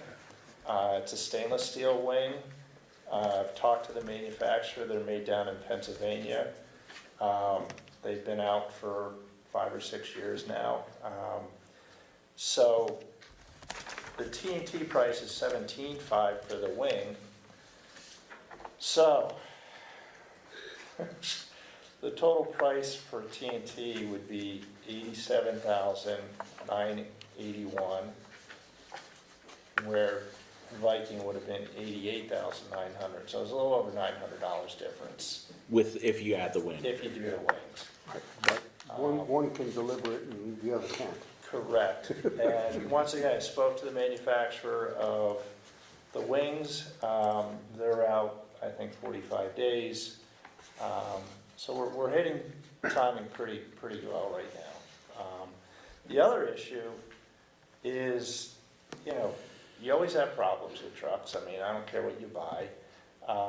TNT's, what it takes, an hour and 10 minutes to get over there? I mean, it's all being airport, it's on the back side of the airport versus going up to Williston. Williston, which is, you know, 5 hours by the time you go up and back. The other cool thing that I like today is a lot of their stuff, they build so if something goes wrong, so like your controls for your plows and stuff, where our trucks are all joystick computer controlled, these are on like a button type system, but if something goes wrong with that, you unplug that, you can go down there and grab the new one, they have them in-house, and you plug it in, it's nothing that has to be mated up, any of that. The strobe lights on the side, they sell you ones that you can either get through them or our local places around here carry them. So it's not where you have to drive or order it through a specific place, the stuff that they're using. And they're using quality stuff. It's not that they aren't, it's just, it's more or easy accessible for us around here. No, they were actually working on a white F600. Oh, really? when I got we to were see there. the whole Yeah, thing. watched it put the body on and everything, so. They've been around since 1965, Okay. TNT. I mean, they've been there forever. I used to compete against them. Okay. So, so my feeling is if we're gonna do this truck, yes, it's a big jump in price, to get a wing, but I think it's gonna serve the town a much better service. Basically, I think Brian's looking to use this truck for the dirt roads. So my recommendation is that we would go with a wing option.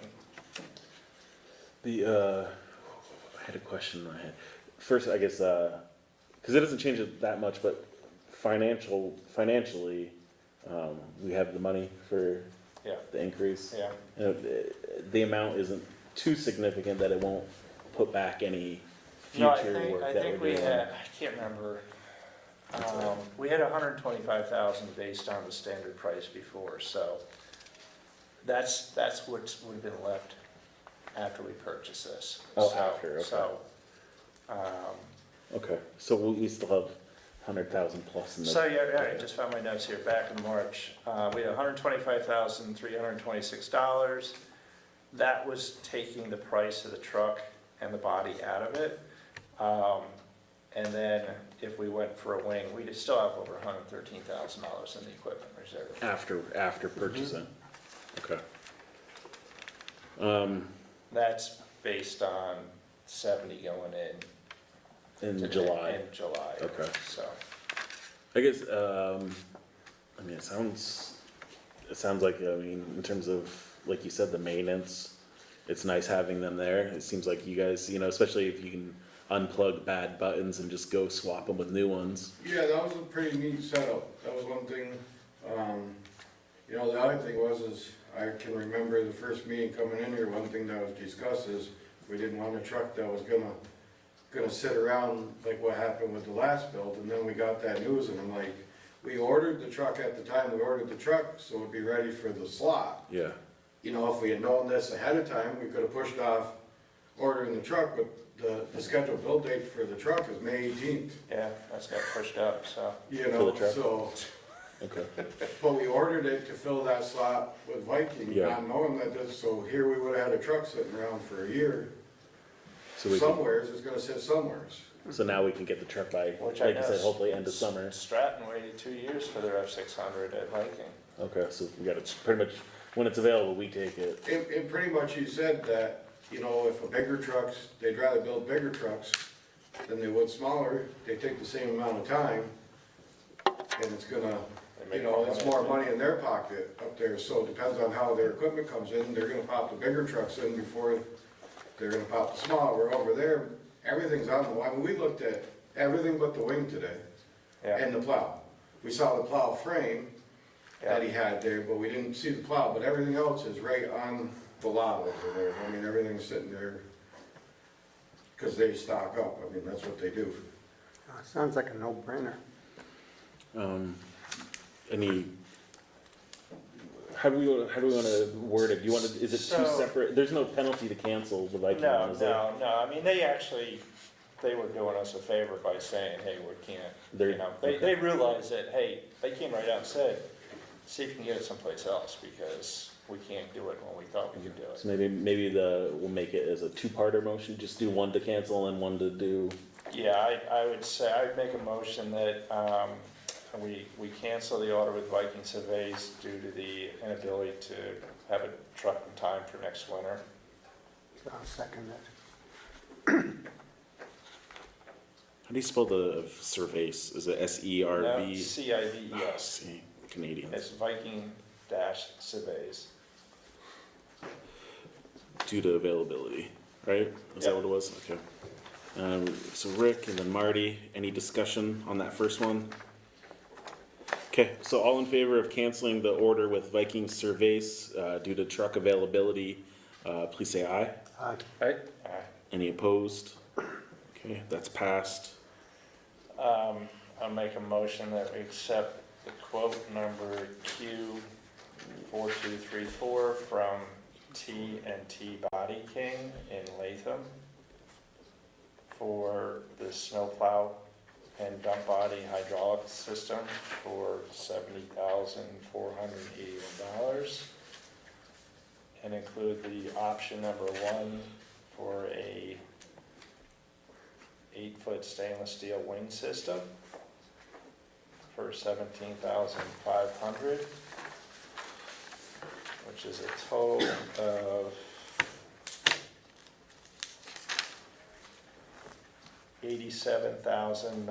$87,981. Okay, I'm gonna read that back. So motion to accept the quote number Q4234 from T&T Body King in Latham for snowplow, dump body, was there another portion, snowplow, dump body, Hydraulic system. hydraulics, for a total of $7,481? $70,481. $70,481. Option number 1 for an 8-foot, also option number 1 for an 8-foot stainless wing plow at $17,500 for a total of $87,981. Yeah. Okay. Do I have a motion for, or a second for that? I'll second it. Okay, Rick, Marty, any discussion? Just, who do you want to sign this? Can Brian sign it, or do you want to sign it, or? I mean, I can sign it, I'm here, All right? right. It doesn't matter, right? I mean, I won't be discussing it with like the TNT, so I mean, I don't think it matters, but I guess I can sign it. If there's no other discussion, all in favor of, I'm gonna read it one more time. No, we just voted on it, don't we? No, we didn't, we got a second. So all in favor of accepting the quote number 4234 from T&T Body King in Latham, New York, for a snowplow body hydraulic kit, coming to a total of $70,481. Also option 1, which is an 8-foot stainless wing plow at $17,500 for a total of $87,981, and that's coming from our equipment reserve fund. All in favor, please say aye. Aye. Aye. Any opposed? Okay, that's passed. Do you want to sign it?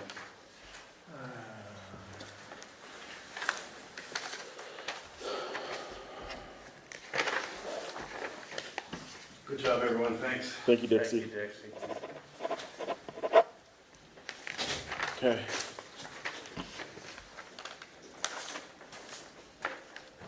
Anything else?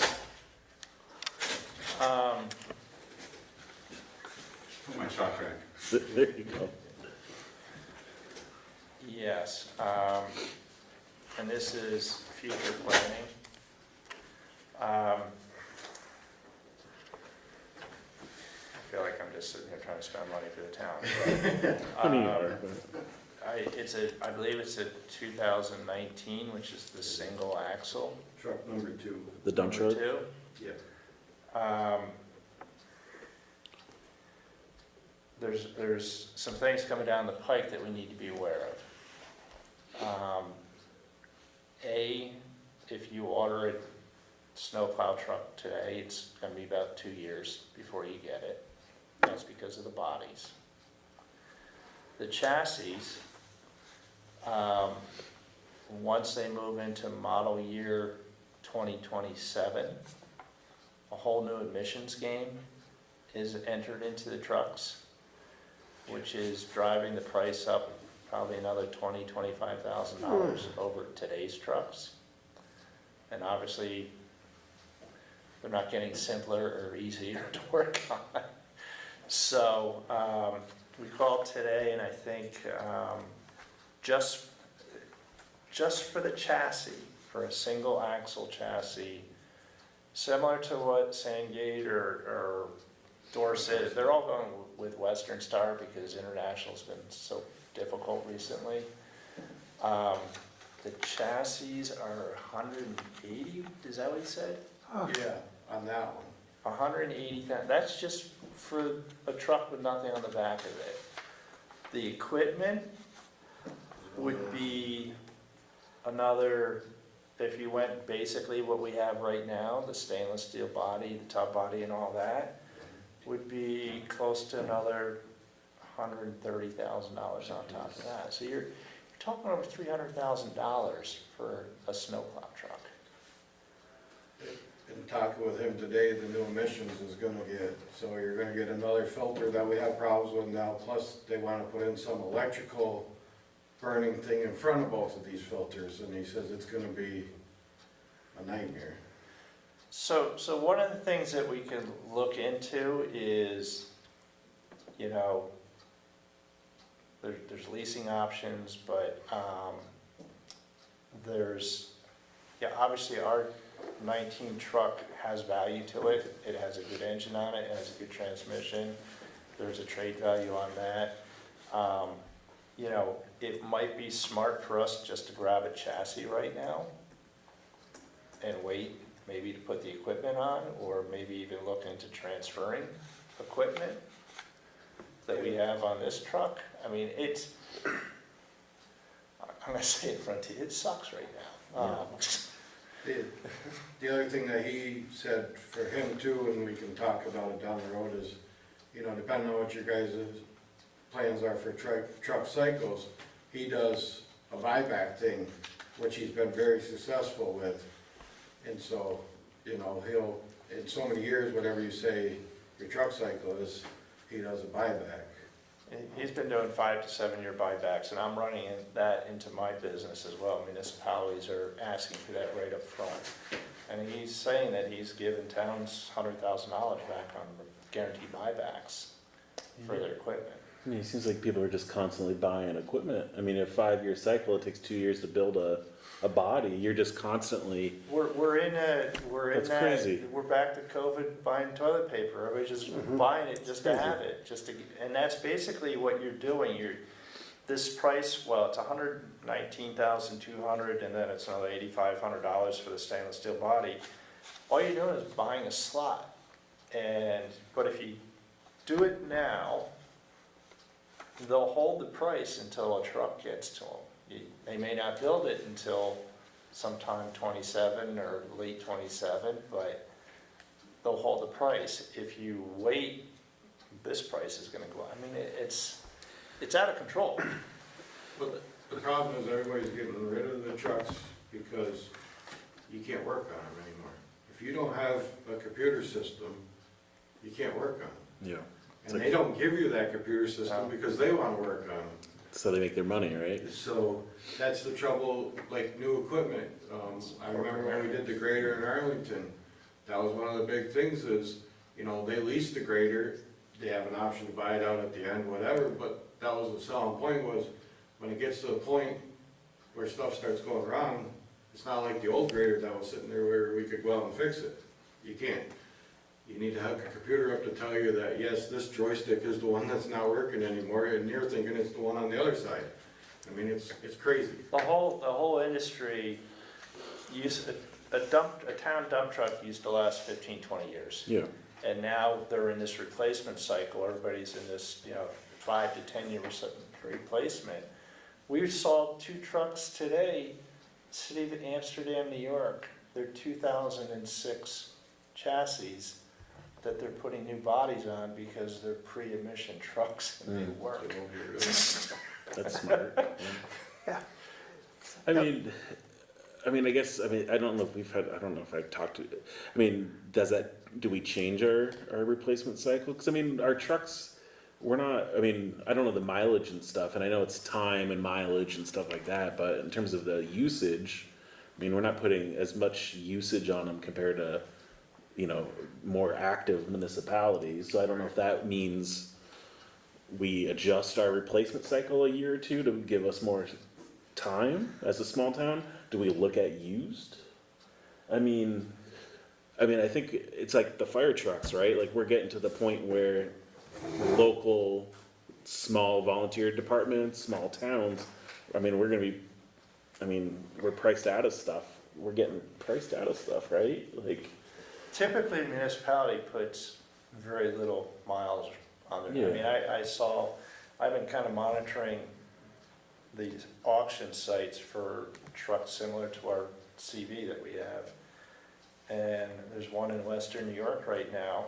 It's a 2020, which is the same year as ours. It's got 23,000 miles on it. We've got 68,000 on ours.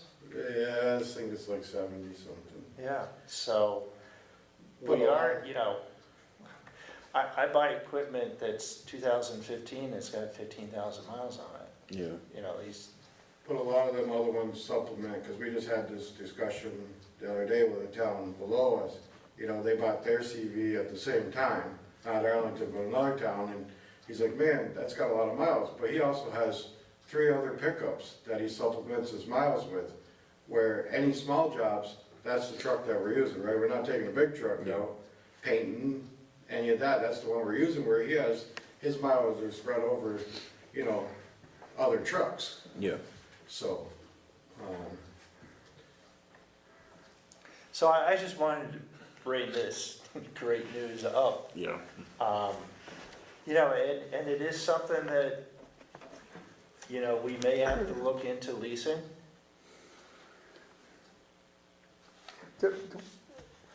If we have the option of taking the body and putting it on the new chassis, and then the chassis has some trade-in value. Well, you decrease the value of it. Well, by of course, taking the by body. taking the body, but, is there a net benefit to switching the body over and auctioning the chassis? Especially if we're getting stainless, like Yeah, in the past, right? You still have to put the hydraulics on it, you still have to do your, I don't know if you would do it, the odds of the plow frame working out, because the cheek plates are all custom built for every truck. Basically, yes, the body itself, the dump body, you might be able to reuse that. Yeah, so, But that is only 35, 40 grand out of it. So the guts, the hydraulics that's where a lot of the money is. It's the So they time, gotta plumb it takes them 150 hours to build these things. so is there, what is a sense of what the net is?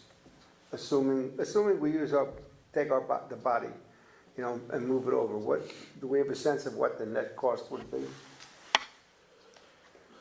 You're still gonna be probably 90 grand. All right, I just, That's a guess, and you also have to pay, or you're gonna pay them to take it off. so that'd be 100 grand? Yeah, I don't know if you're gonna offset the difference by depleting the value of the truck as a trade or selling it. I don't, it's something we should think about. Who's buying the used trucks though? That's what I don't understand. Yeah. Who's buying? Who's making use of all these used trucks? Huh? overseas all over the place. Probably. Yeah, Really, a lot of your, My cousin sold one of his dump trucks, it went in a container, went overseas, I mean, that's where it went, Sold a truck in Chile today. you know? That's where, And what's We the sold the lead fire time? truck at the Oxnard What, if Airport, we, and I went if to, I we, think, if we said Costa yes Rica. tonight, what's the lead time? for the For- chassis? Yeah. Have it tomorrow. He's got, well, it depends on what you're buying, he's got 43 sitting over there, but not saying that we have to go with them. Chassis are no problem right now. Chassis are not the issue, It's the body. it's the bodies. And But we you have gotta a beat body, the 2027, Well, it's the whole, it's the package. Yes. It's just not the body, it's the whole snowplow package. It- Um, the only thing that with buying the cab chassis now, you're beating that 2027 upgrade. And then you're still, I mean, however long it takes to get the hydraulic tank, all that stuff, you know. So it sounds like it makes sense to beat the 2027 stuff that's gonna cost, We what, should do $20,000, some more. $30,000? we're looking at some hard costs, I mean, we just asked them for budget price today, but We were together in that. we just don't have the money right now to even just buy the chassis. Yeah, Mhm. so we That's- can't really do anything today, No, but, and that's not what we were looking for. yeah. No, I know. I just wanted to make, this is something that we need to address, and it's coming down the road. And when is it gonna be here? When is this problem gonna, It's not going away. well, no, when is the switch over to the 2027s? What's that cutoff date that we need to think about? I'm surprised we're not already in the 27 chassis. Probably be sometime this summer. Probably tomorrow. But here's the issue. Or next meeting. You're gonna have people competing for the 26 chassis. It happens every time they do one of these emission upgrades, Yeah. everybody Mhm. tries to order before Mhm. the new Yeah, 'cause they're gonna- fiasco comes down the road. Can we get one of those 2006s? No, they won't give them up. Would it be cheaper to import from like another country and back in? Take the ones that we sent away, import them to come back. It might be cheaper. It might be Where'd our cheaper. old trucks go? We want them back. Send them to Mexico, strip all the And then they- emissions off and bring it back, right? I mean, I don't know. I mean, we're gonna have to be creative at some I mean, point. this is a dilemma. I mean, if we don't have the money to buy the chassis, and it's gonna cost us an additional $30,000. Well, no, when we have the money. So the other option that we do is you have a 19 truck, realistically, it's gonna be 8 years old by the time we do anything. Do you hold on for another 2 years and do it in 10 years, and then it could be $350,000.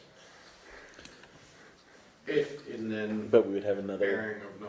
140,000 if it's approved in the bank, you know, like that's the So the here's breathing room, yeah, right? so Yeah, here's but the other- but the net is always the same. You may have another $150,000, but the cost becomes more, and you're still short money. But then you gotta look on the flip side of what starts breaking on the 19 and take that out of it, right? Yeah.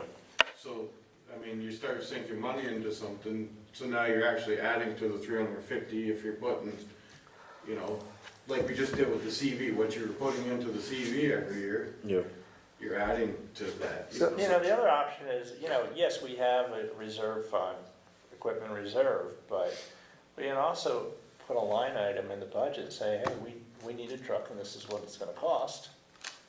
I know you're gonna freak out, but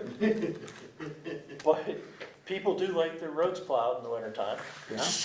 But you're gonna put a $200,000 line item, and it's like half the budget.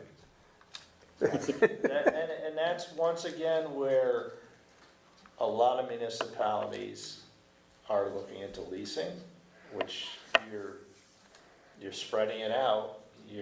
We're still gonna have to come up with the money, but it's a line item that if you do it for 5 years, payment in arrears, it's not as painful.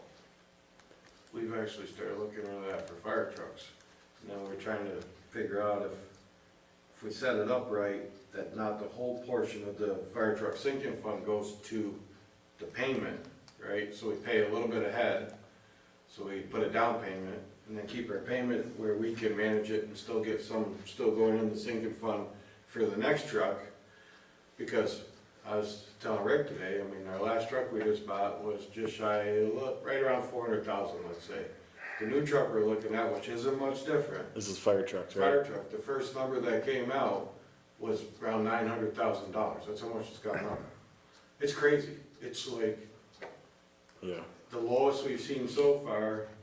Just talking, we haven't finalized anything, but I mean, we're down just under 800,000 right now, and that's trying to cut stuff off. And it's mind-boggling. And we weren't prepared for it in the fire service because they raised our sinking fund, but you never can raise it enough to keep up with everything. You can't do it. It's hard. So here's an example, and this is the place I'm doing business with in Michigan. Tonight, they just bought $1.2 million worth of trucks, 3 trucks, and they're leasing it. And this is Lincoln Park, Michigan, which is a very affluent, I mean, Yeah. Yeah, I mean, I don't know anything about, I don't lease, but that'd be something to look into, you know, just as especially once we start getting to these numbers and, you know, I think our goal is to always present a realistic budgets, you know, moving forward. You know, as long as we have all of the boxes and all the numbers and all that stuff and we can present whether we're gonna purchase, or reserve fund or line item or leasing, as long as we have like all the options that we can kind of back up our decision, I think, you know. well, I know when the grader was purchased, that was done through a cat lease program, but Okay. what it was done, it was being funded through the equipment reserve fund. Oh, okay. And the fund, what they put in every year was exactly what the lease payment was. So you can't set it up as, well, we're gonna have this fund. Yeah. And then boom, spend it as soon as it comes in. Yeah, that's not sustainable. That really should be a line item. It's your equipment, you Yeah. know? So. Okay. Thanks for that good news. Here. But this is something we really need to think about. It's 100%, yeah. You know, quickly. You know, But, I mean, it comes down to the numbers and then also what is approved in our budget Yep. for this, because, you know, we're working a year behind, right? Like, Yeah. so there's realities to, you know, things, so. the $100-something thousand that we have left in our reserve fund, is that including the 70 that's coming in July? Then I believe that is the 70 coming in.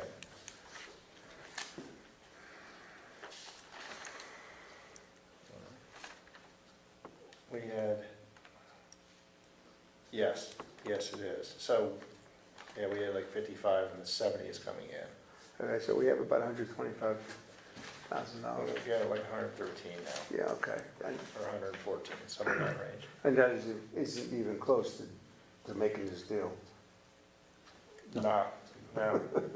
Yes, so then, you know, we We get have to to, pay it next Tuesday. we're gonna have to, you know, mortgage our houses, cause, you know, you do some of these and then the next thing you know, we're trying to time Can we stuff lease and the don't get land money, on but. So, okay, so that's something for us to be aware of and we'll keep looking and monitoring and go from there. Okay. That's all right, unless you guys. Do you want a quick rundown? So we've been out scratching roads. We're not hogging into them yet, grading them, but we're scratching, trying to fill potholes. We did take care of the top of Labor Road Friday. It looks good. And our hopes is tomorrow, the weather stays the way they say and we don't get the pouring down showers. We want to get over on North Road and do some ditching so that we can maybe take some of those rocks off and put some gravel on, but we want to get our ditches back before we do that. So that's the goal for tomorrow and through this week.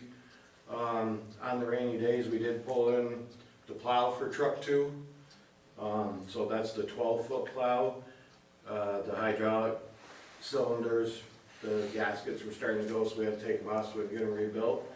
While doing that, we noticed that the moldboard's back. So it had been welded before, and the weld broke. And then there's some cracks on the other side, so I went and I got a price of a new barrel, so it'd still be the same plow frame underneath it, it'd just be a new barrel part of it. So a new barrel for that is $3,542, which there's money in the maintenance budget but that plow's already been fixed in a couple different spots, gussets, welded and everything.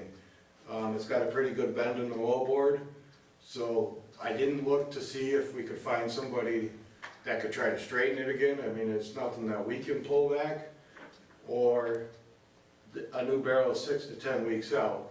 So, I mean, there's money in the maintenance to cover it. I just didn't know what pleasure of your guys' you know, I can get more quotes to see if we can find somebody to try to pull that bottom out and straighten it with, you know, with some hydraulic tools or whatever, but on the discharge side, it's bent right back in. And that's just over, I mean, the way the roads were this winter, as rough as they were, and there's already stress cracks and cracks where it had been welded, and I mean, it's nothing that anybody did. The top part of the barrel's not folded over, is usually where you hit if you're hitting snowbanks and stuff. It's just wear and tear. I mean, that's been on that truck since you guys. So the frame and everything's Frame's intact, still it's strictly good. just the skin of the plow, you know. Yeah, the whole barrel part of the barrel. And it's in the, you have the money in the budget? It's, we still have money in the Yeah, it's maintenance. maintenance Yeah, money, so, no, just, you know, a new one is like $10,000, you can buy the whole plow with a frame and everything, so if we. What was can it, just 600 replace- bucks you said or something? Oh, okay. $3,542. I was close. yeah. And it's, you know, it's proprietary, I mean, it's, you So- gotta go back to the But it's manufacturer. just inspecting the equipment after the winter, you know. Yeah. And all that. Like I said, we noticed that the seals were going on the hydraulic angle pistons, so we wanted to get them, so we routed in, and just further inspection, we're finding this other, you know.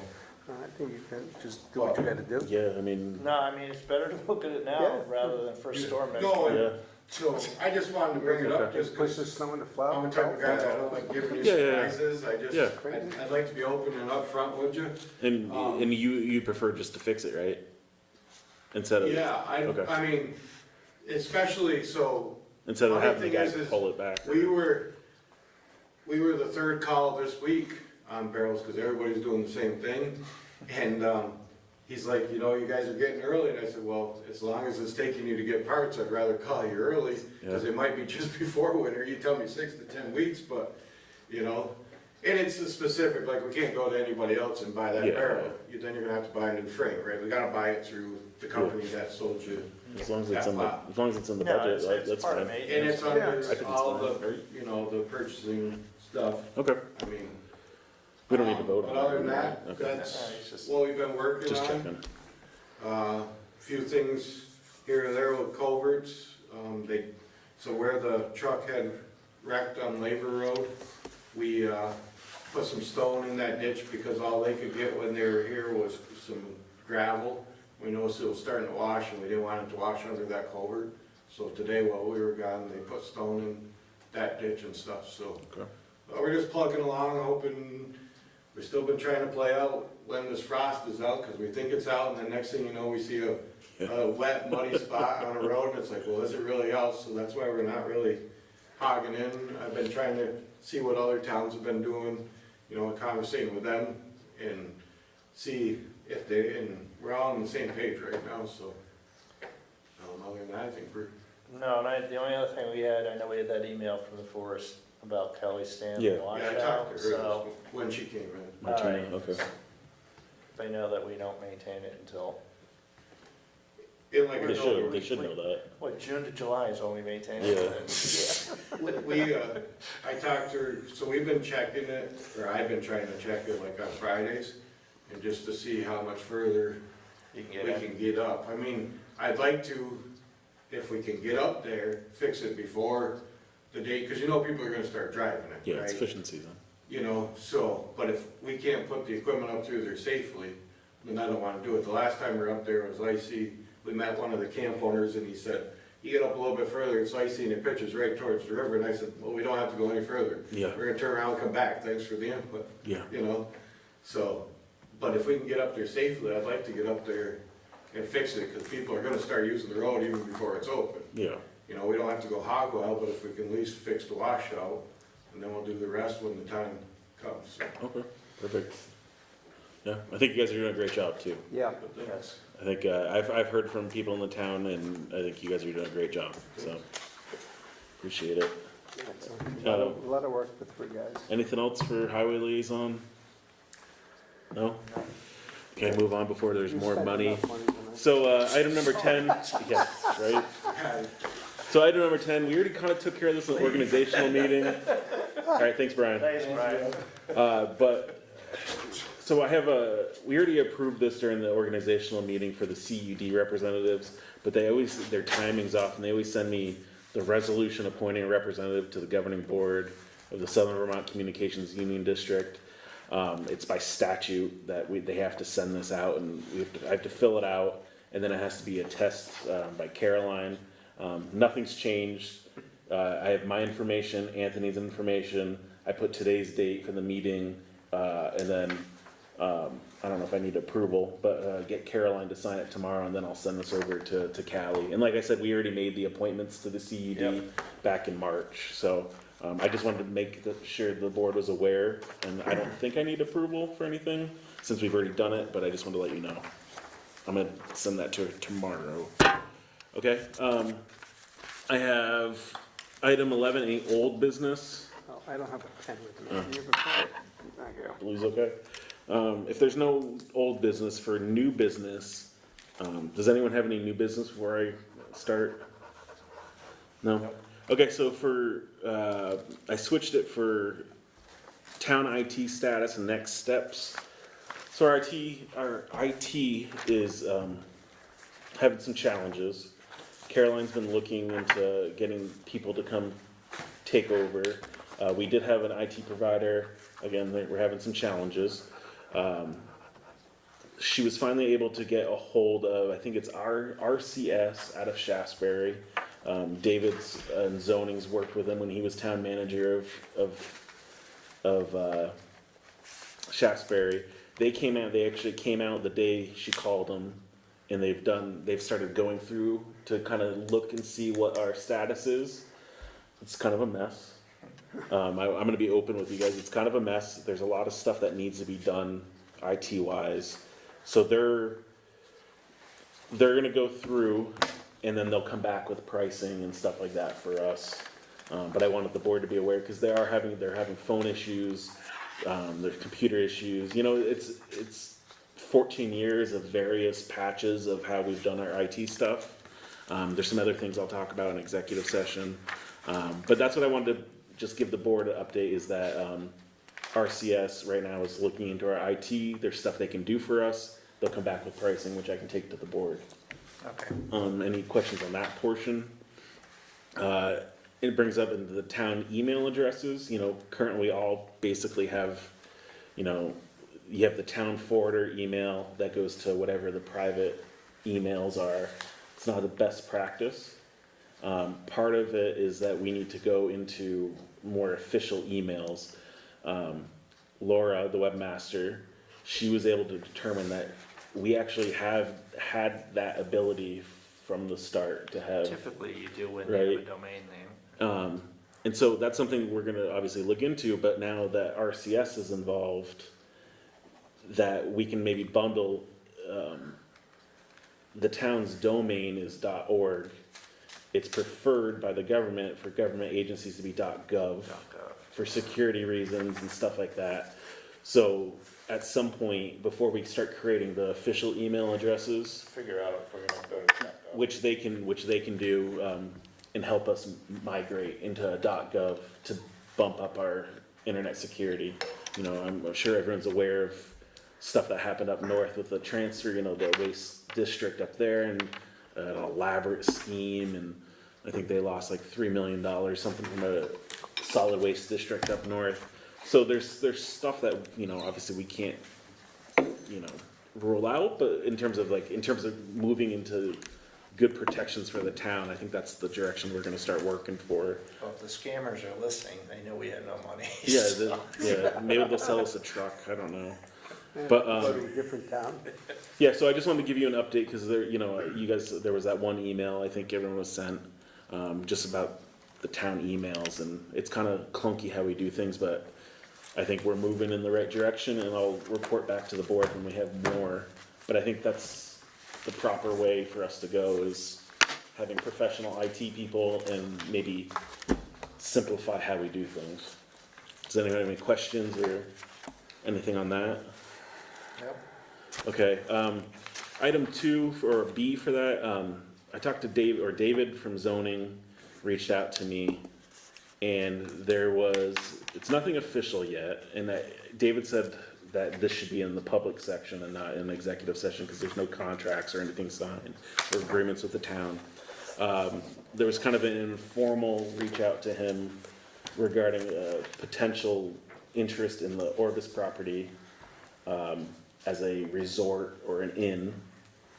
And so that would involve a change of use through planning. But the investment people are looking to the board as representatives to the town to, I'm just reading the email, they're reaching out to see how we as a town feel about the proposal of a possible inn or a hotel on the site of the Orbis. I guess in the past they've developed properties and, they've gone through that process, and people, they get to a point and then all of a sudden it's up in arms because they didn't know what was going on. So they're looking for a non-committal, obviously, and any real proposal would have to go through the public hearings and also the planning commission. But they're looking for basically the feeling of the board, if there's any objections, initial objections or issues, because they basically want a letter from the town to confirm that we don't have any initial concerns or objections to it. I mean, to me, if we can keep it under the tax rolls, Yeah. that's a taxable property. That's probably, should be high up on our list of considerations. Yeah, and I mean, my personal thing is, that spot is tucked away. It's on the other side of the highway. It's got 300 acres of conserved lands. It's, in terms of uses, that's probably one of the better uses for that structure. It won't create a traffic flow for the town, Right, because right off you're the gonna come right off the Yeah, highway it and wouldn't go even up be an there. impact, really. Right, it wouldn't be impacted at all. They have a huge septic system, so, so I don't know, I guess I'd entertain a motion that we, if no one has any initial objections, and like I said, it's non-committal, stuff like that, they still have to follow the whole process. Is it, do they say what type of, is it a resort or hotel? Hotel / resort.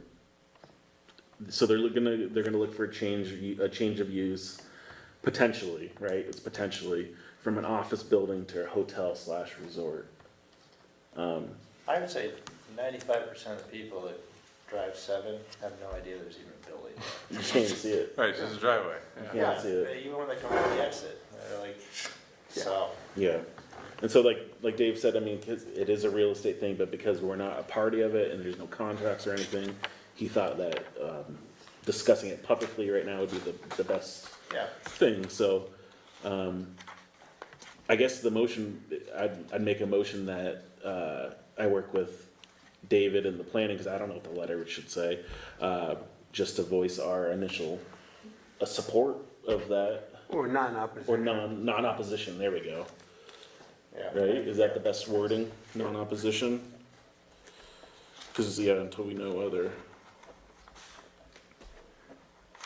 Yeah, there's no non-opposition to the initial proposal, or the initial Request. description, Yeah, right. descriptor.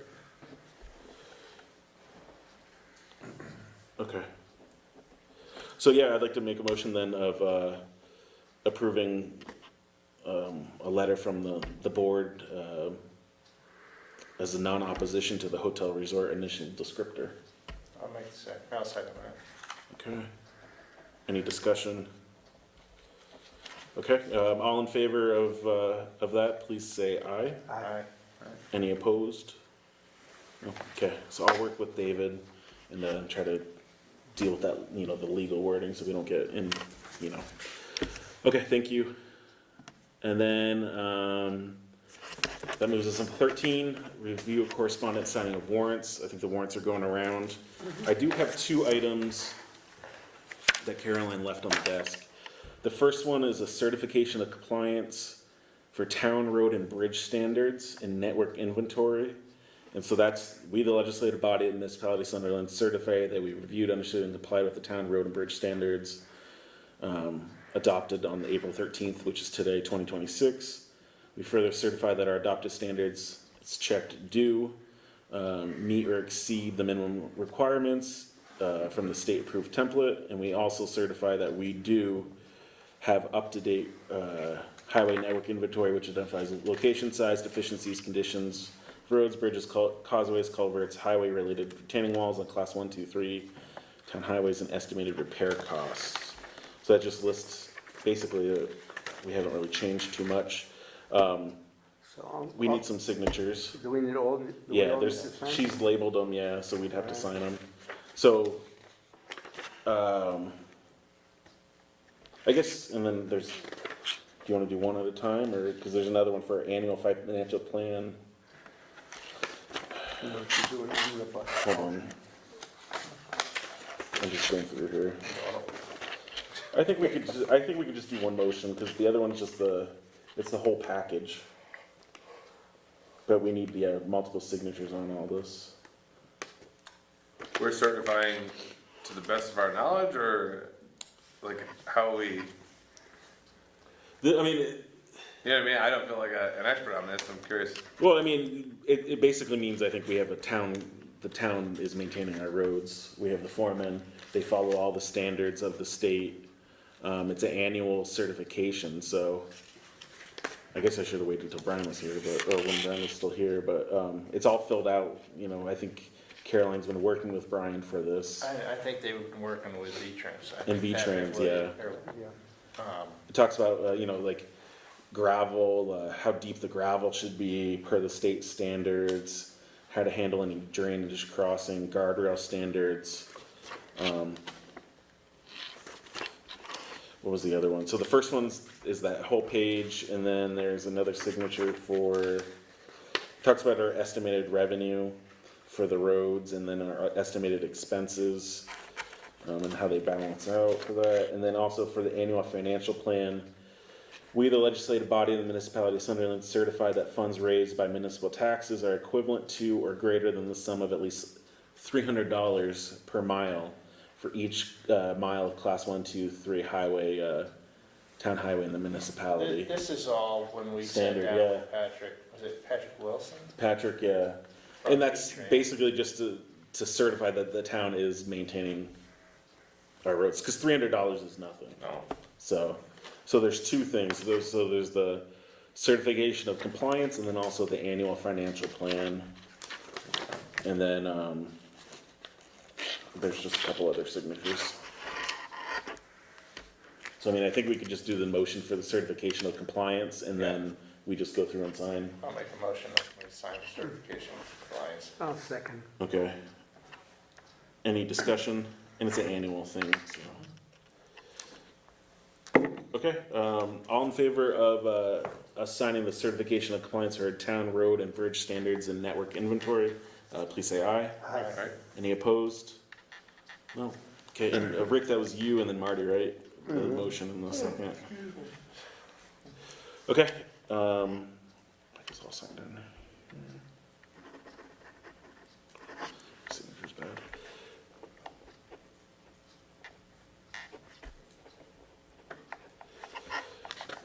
I'll just go through. So I'll put mine in and then I'll pass it down to you guys.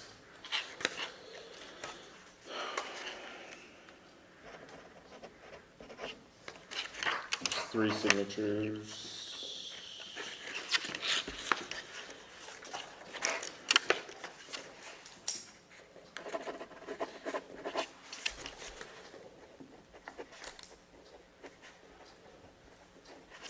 Let's go that way first.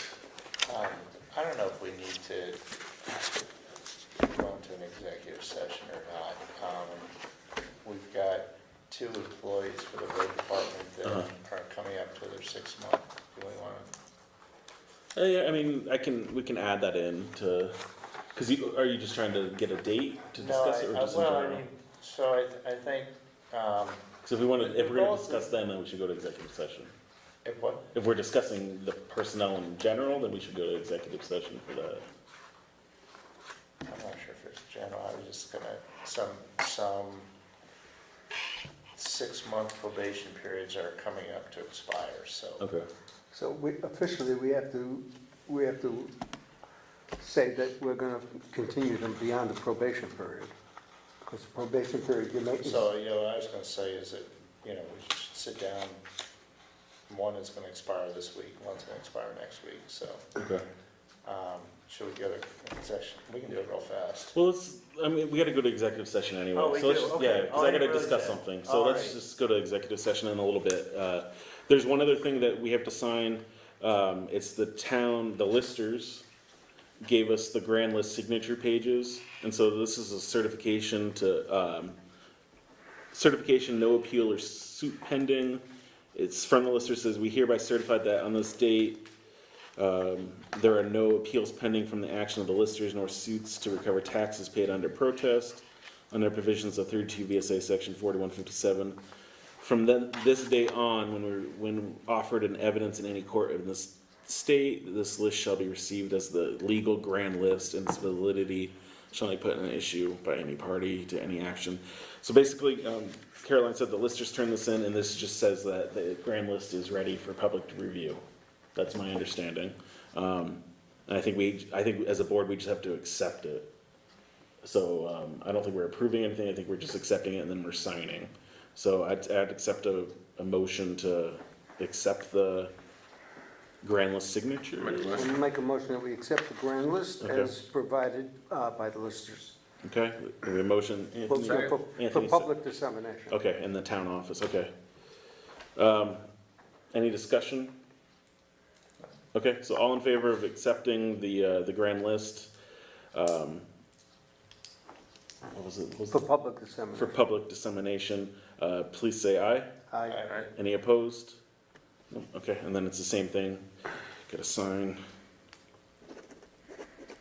And so this will be, at the town clerk's office.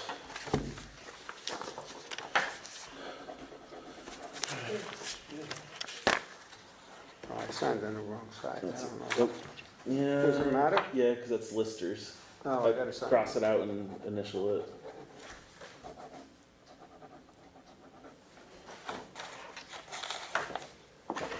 Okay. Is 3 enough on that? What was that? Says 3 enough? 1, 2, 3. Yeah, I mean, technically, yeah. You're good? Okay. And I don't think there was anything else. Oh, Rick, this might be for you. Excess weight permits.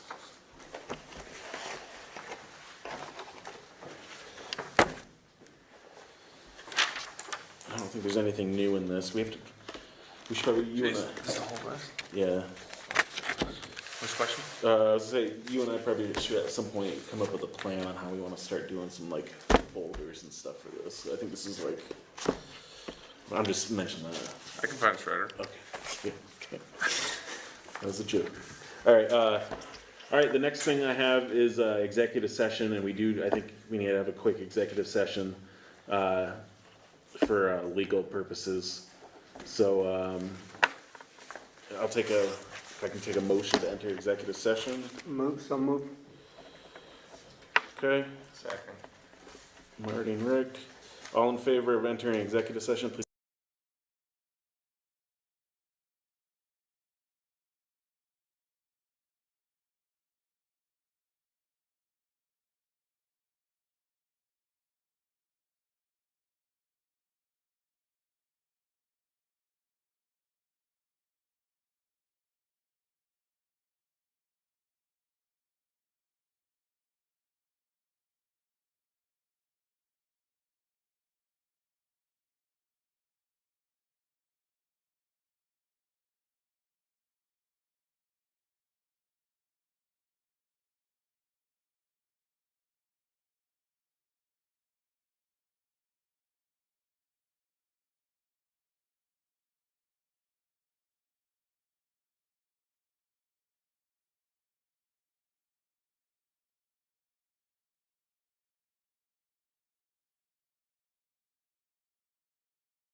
I just know the residents are thankful for this. Oh, they are, there's no question. Are we ready to go over there? Yeah, we're all set. Okay, all right. Need a motion? Yep. Need a motion to come out of executive session? All right, we have a motion. Nice. Second that. We have a motion, we have a second. Marty and Rick. Any discussion? Okay, all in favor exiting executive session, please say aye. Aye. Any opposed? Okay, we are out of executive session at 9:23. Next thing, the next business meeting for the Sunderland Select Board will be on Monday, April 27th, 2026 at 7 PM. And then the next item is adjourning. Motion to adjourn. We have a motion to adjourn. Do we have a second? Second. Okay. Any discussion? Okay, all in favor of adjourning, please say aye. Aye. Any opposed? Okay, that is approved. We are adjourned at 9:24 PM. Thank you very